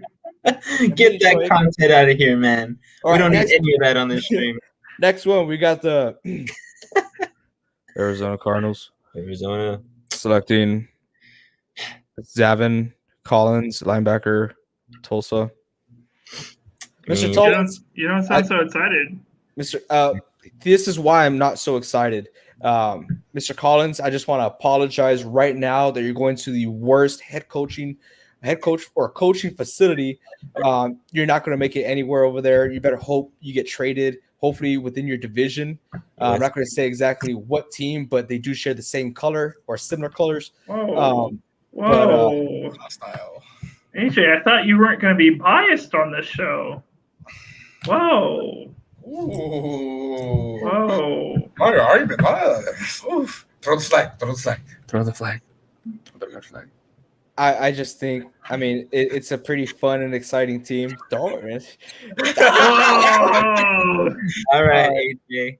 I'm gonna disagree with you. I know that the Cardinals already have a pretty good linebacker there. They drafted him last year. His name is Isaiah Simmons, I believe. I think this kid, Zavin, what is his name? Zavin Collins. I think he's gonna be a good addition to the Cardinals, and that defense is gonna get a little bit better with him. He's like a guy that I know we didn't have too much info on him. I haven't really heard of him, but I think he is going to help that defense. I think he's going to fit in pretty well. And I don't think the Cardinals are going to be winning a lot because that offense is still subpar to me. But I think that defense is going to be pretty decent. and it kind of scares me a little bit. I Well, think here's that the thing. good. I never said it wasn't going to be. I just said I'm sorry that you're going to that team. Okay, yeah. That's all I said. That's Ooh. So wait, Vince, you think hey, their can you offense put is back in them coins down there? Oh. Wasn't Yeah, it did you not see their offense this past year? the Cardinals? But they've added, AJ Green. They got a running back. I think it's their offense you should be more afraid of than their defense.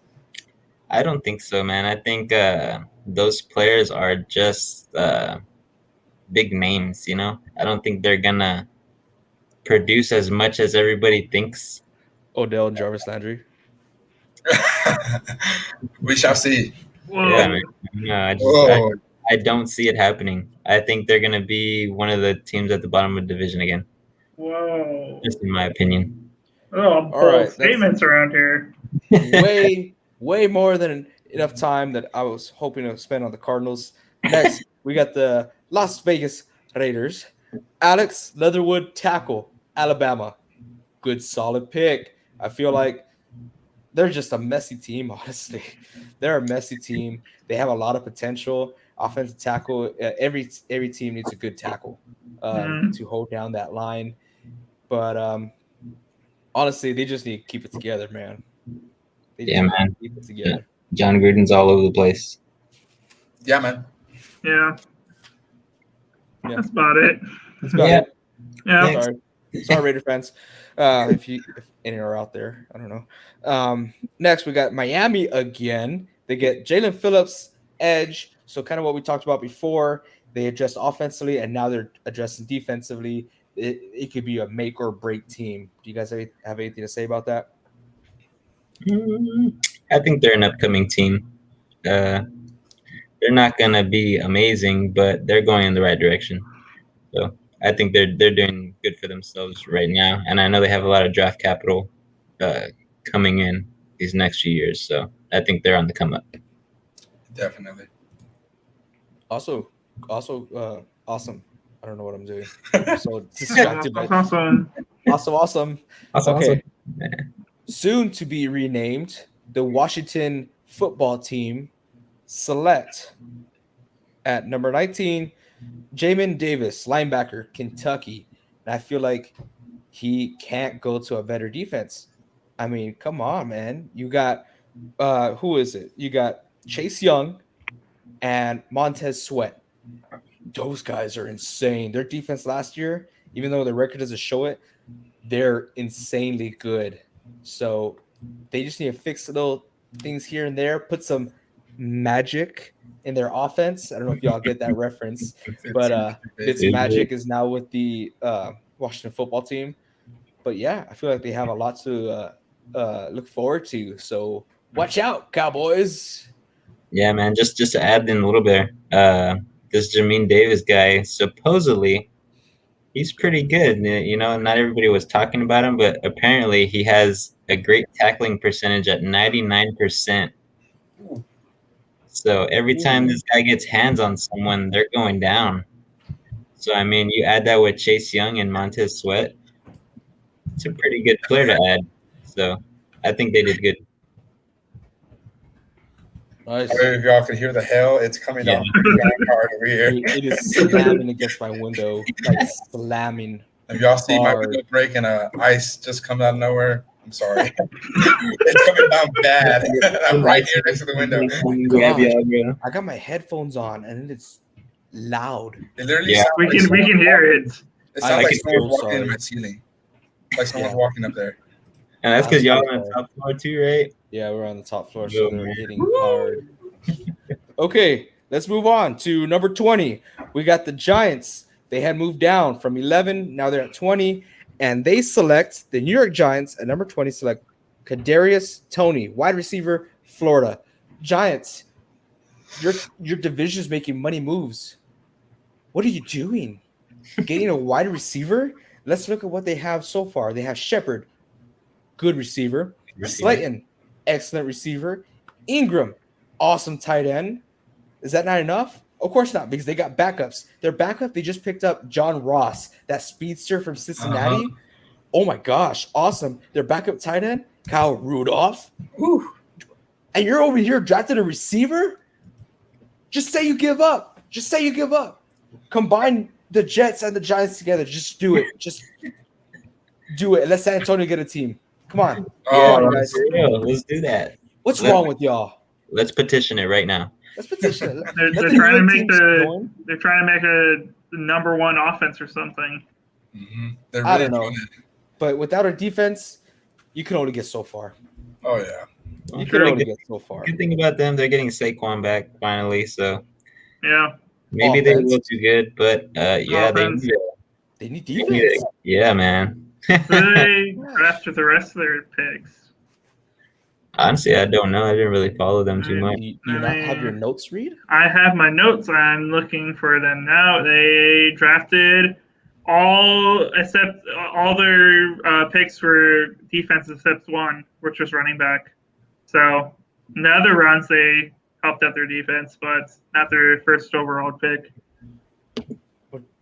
Draft your early defensive players. Get the best studs on the board, in my opinion. A wide receiver. Look at your wide receivers, man. Look at your tight ends. Look at your running back. Guys are stacked. Stacked.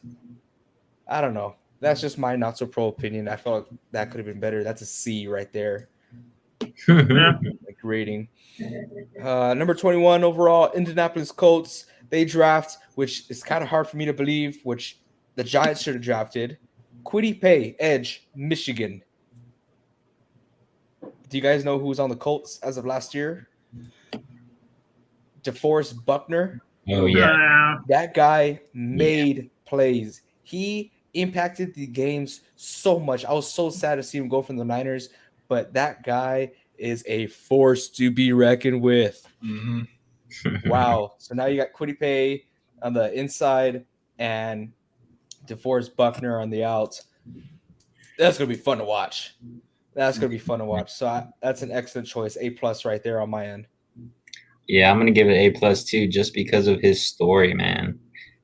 What y'all watching, dude, he has a great story. Even made Amazing his mom retire on the spot as soon as he got drafted. He's like, "Mom, you're not working no more. You're retiring."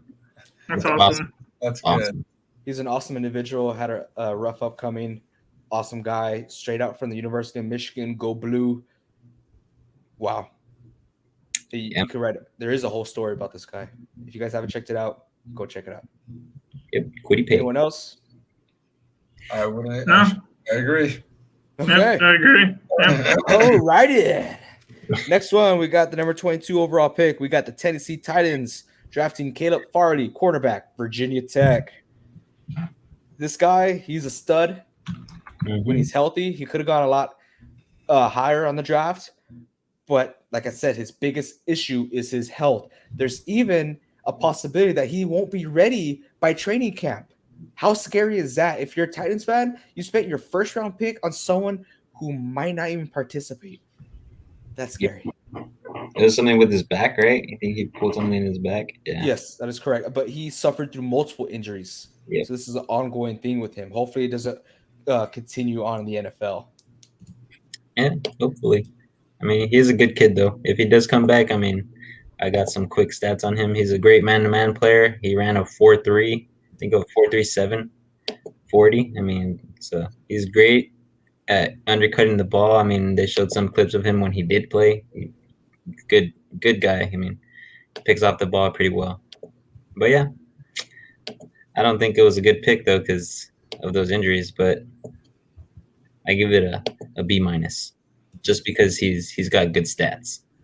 That's it. Nice. B- sounds fair. Yeah. Reed, same thing? Same We're on thing. the same page? Yeah. All good. All right, with the number 23 overall pick, now we have the Vikings. They did switch with the New York Jets, and the Vikings select Christian Darrisaw, offensive tackle, Virginia Tech. And if you guys don't know about this guy, he is 6'5", 314 pounds. Beast. He is a big man. monster. He played 3 years in college, and in those 3 years, he's only allowed 7 sacks.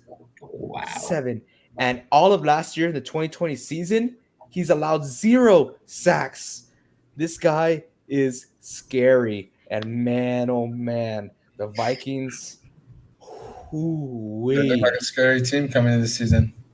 They do. They do look like a scary team.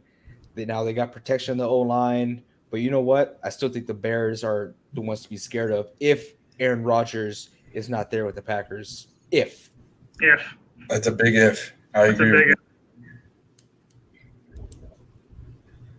Yeah. All right. More. I mean, he's a good guy. Good pickup. Good Yeah. pickup. just a monster. He's an absolute bully on the field.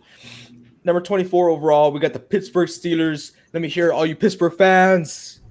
Chirp, chirp, Kind chirp. of Oh. quiet. Yeah. Uh, All right. I that up guy. way too much.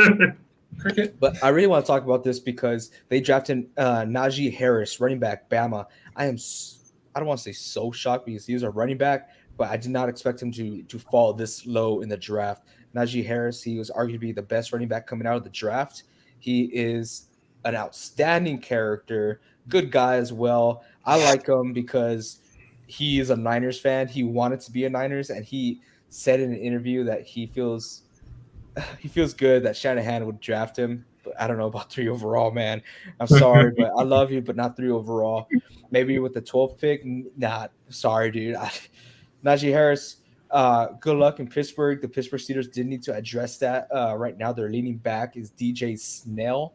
And don't get fooled by his last name. He's actually a pretty quick guy. He's a solid. I liked him over Connor. They did lose Connor to the Cardinals. So I think that was an excellent pick. Way to address the situation there, Pittsburgh. But I feel like there's a lot more that you need to address than the running back situation.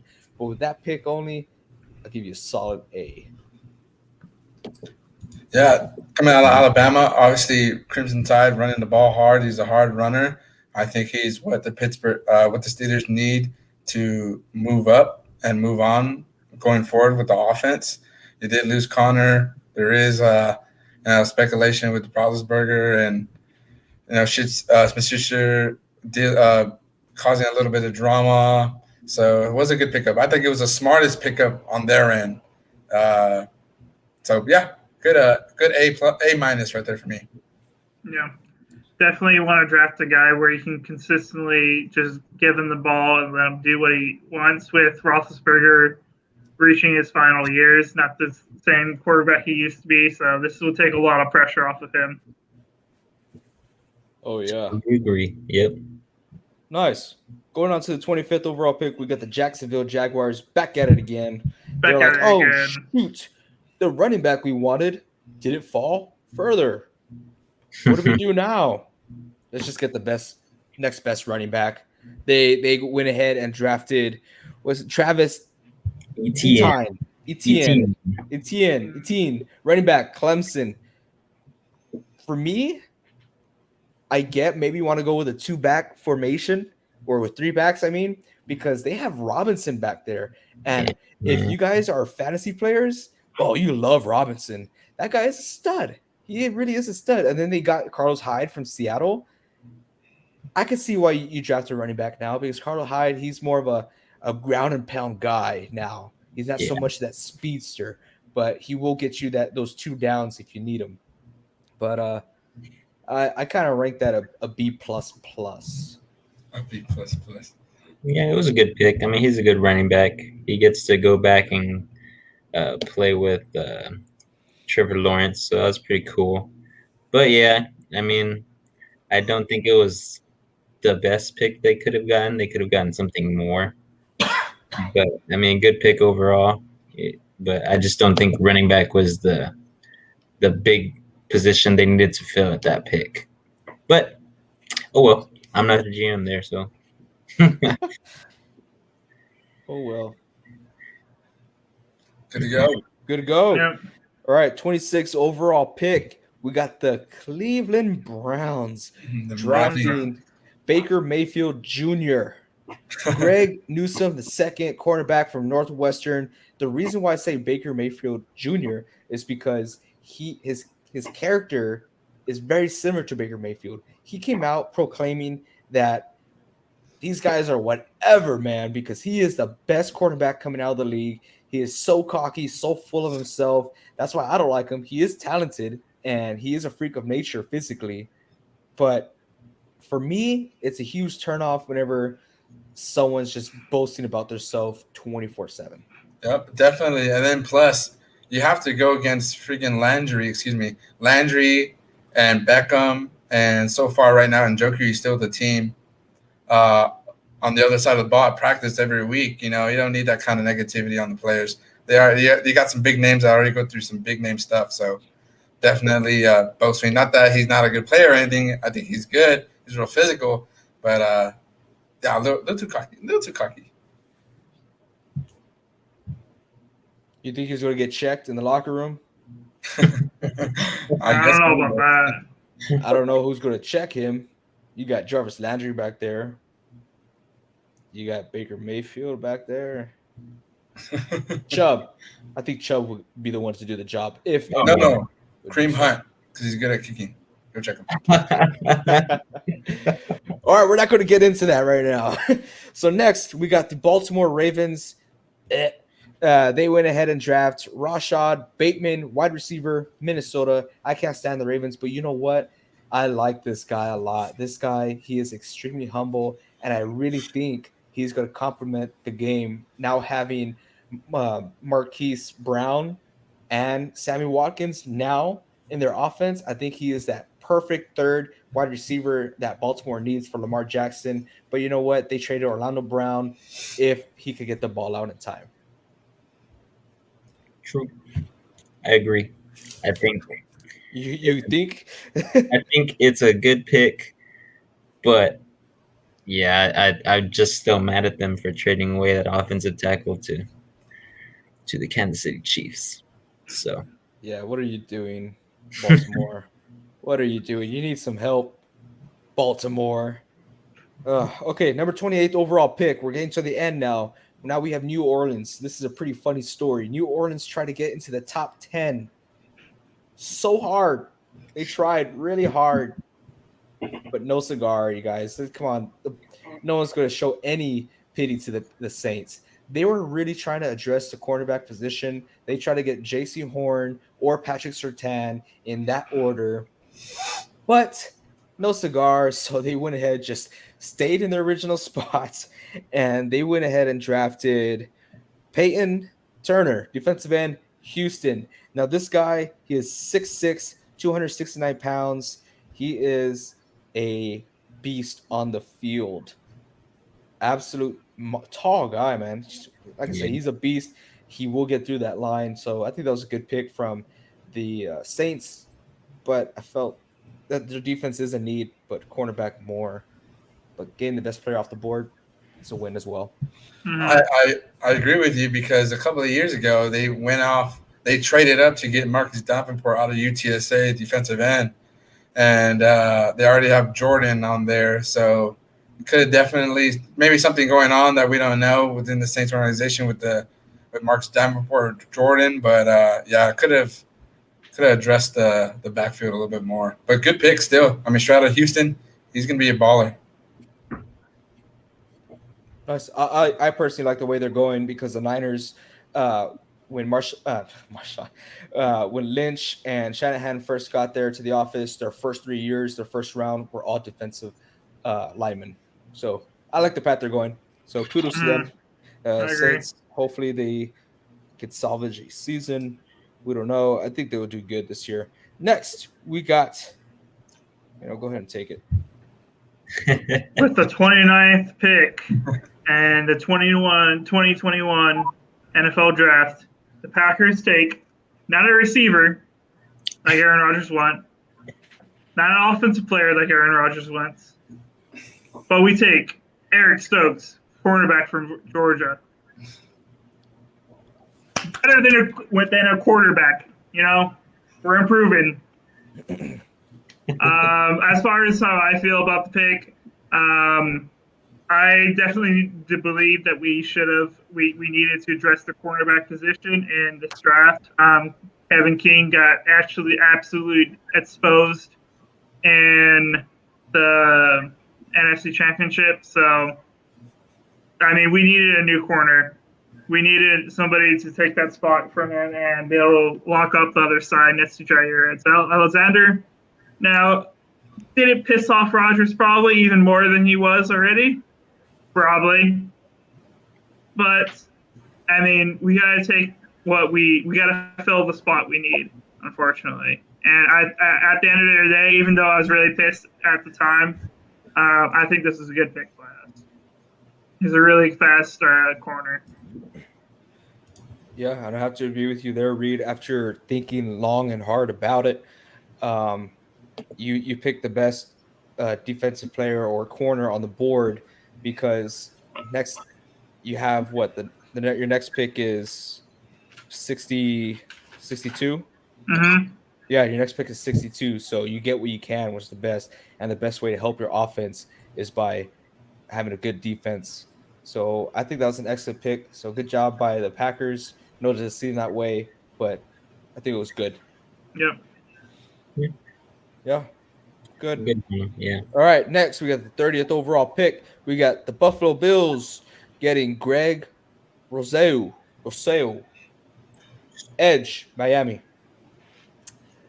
When you guys look at Miami and all their picks, you know that they were addressing the trenches. The first 4 picks were linemen, 2 offensive, 2 defensive. They mean business now. Miami's like, you know what? We got our guys, we got our weapons. Let's protect and let's infiltrate. So they have a plan. And like we've been saying this whole time, it's a make or break year for them. Not really, but it's a make or break team. You're going to be really good or a total bust. We'll give them 2 to 3 years. Yeah. I'll say something funny. Right after he got drafted, he ended up breaking a table like a true Bill fan. So if he breaks offensive lines like the way he broke that table, I think this is a good pick by them. Yeah. You looked a little confused there, Gabe. You all right, Gabe? You looked a little confused earlier.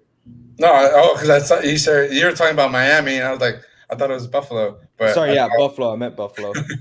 Yeah. Sorry. It's been a long stream. Next one. Baltimore, Jason Owa, edge, Penn State. I don't want to talk about this one. Oh, you don't? No. Why? Baltimore. Should we just skip it? I say we just skip it. Yeah. It was all right. It was okay. D. Tampa Bay Buccaneers. They select Joe Tryon, linebacker, Washington. But you know what?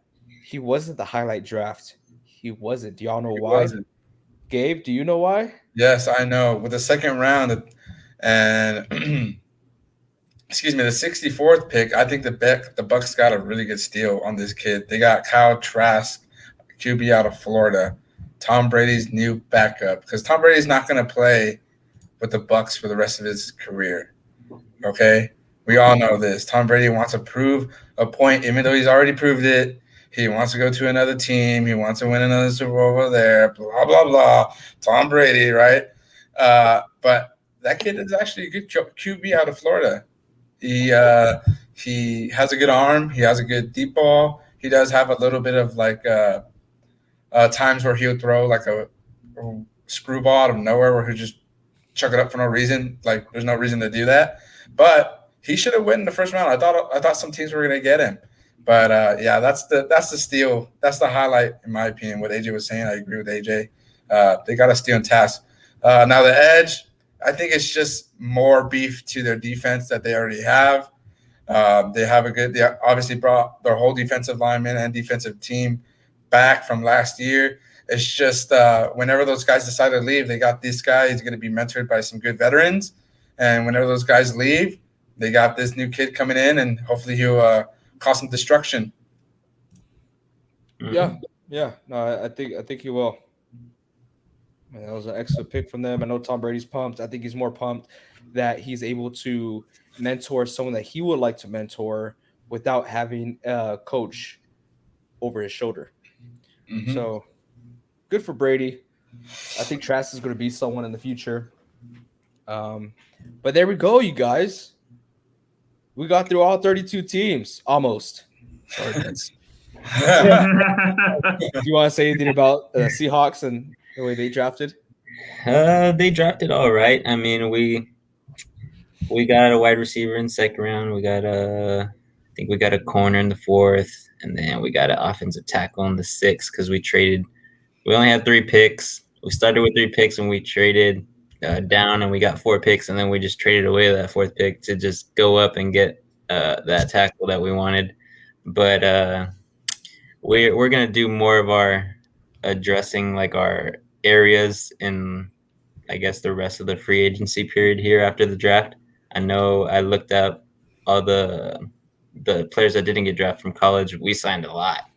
I mean, right off the bat, 5 minutes after the draft ended, like after that 7th round, I got a notification.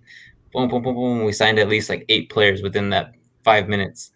Like we just quick, trying to find that one gem that didn't get picked. So, I mean, it was a decent draft for us. I give it like a C+, B-, just because we have so little picks. You know, we didn't really address everything on our team, but I believe we still have enough cap space and then enough knowledge in our free agency guys and GM and everything. So we'll get it done. We'll be there to contend like we always are. As long as you have Russell Wilson back there, I believe in that 100%. Hopefully it's not much longer. But jeez. Wow, guys. Okay, that was awesome. We got one more segment. It's going to be quick. I promise. It's going to be a little fun.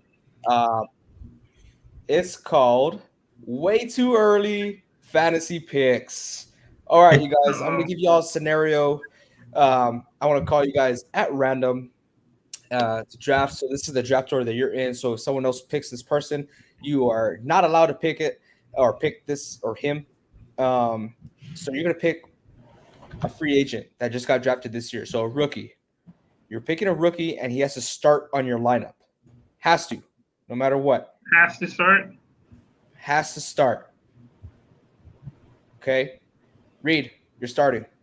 You are not on the spot. Easy. Justin Fields. Justin Fields? The quarterback, in my opinion, the quarterback position in your fantasy team isn't as important. And I feel like Justin Fields has a pretty good chance to start week 1. And, yeah. Justin Fields. Okay.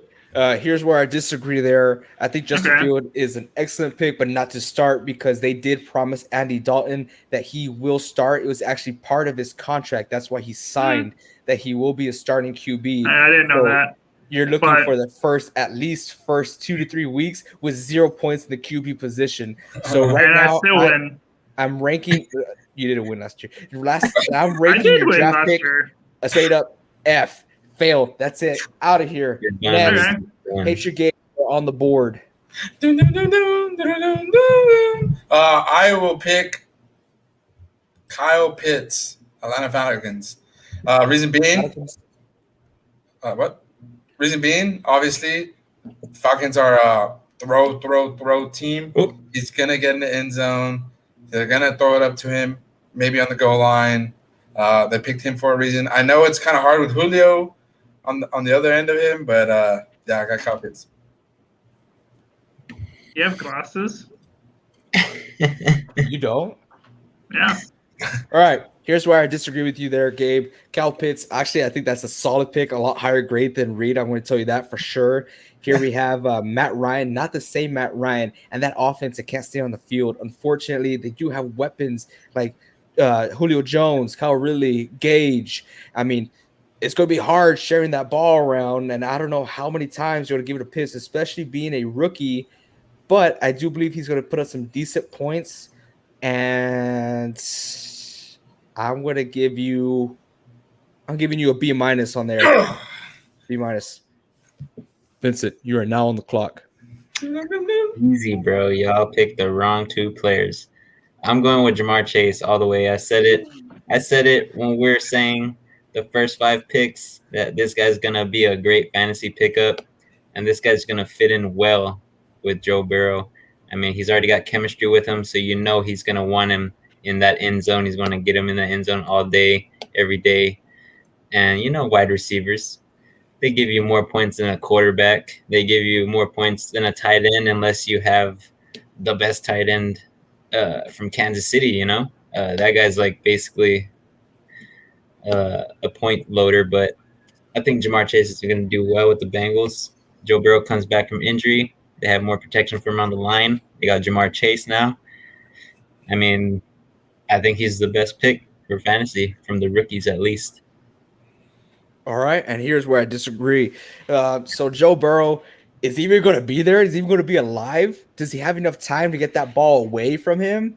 Like, geez, the Bengals have always had that problem. That's why no one picked up AJ Green. And I know you're going to say, I had Colin Boyd last year, and I did too on some of my fantasy leagues, and he did an amazing job. But then again, remember, Colin Boyd is there. So it's either him or Jamar Chase are to get a lot of attention. And I know that chemistry is there. So I feel like they're just going to load it up and just boom, boom, boom, go at Joe Burrow because they know that he has hardly to any protection there. But that is a solid pick. I want to give you a solid B flat.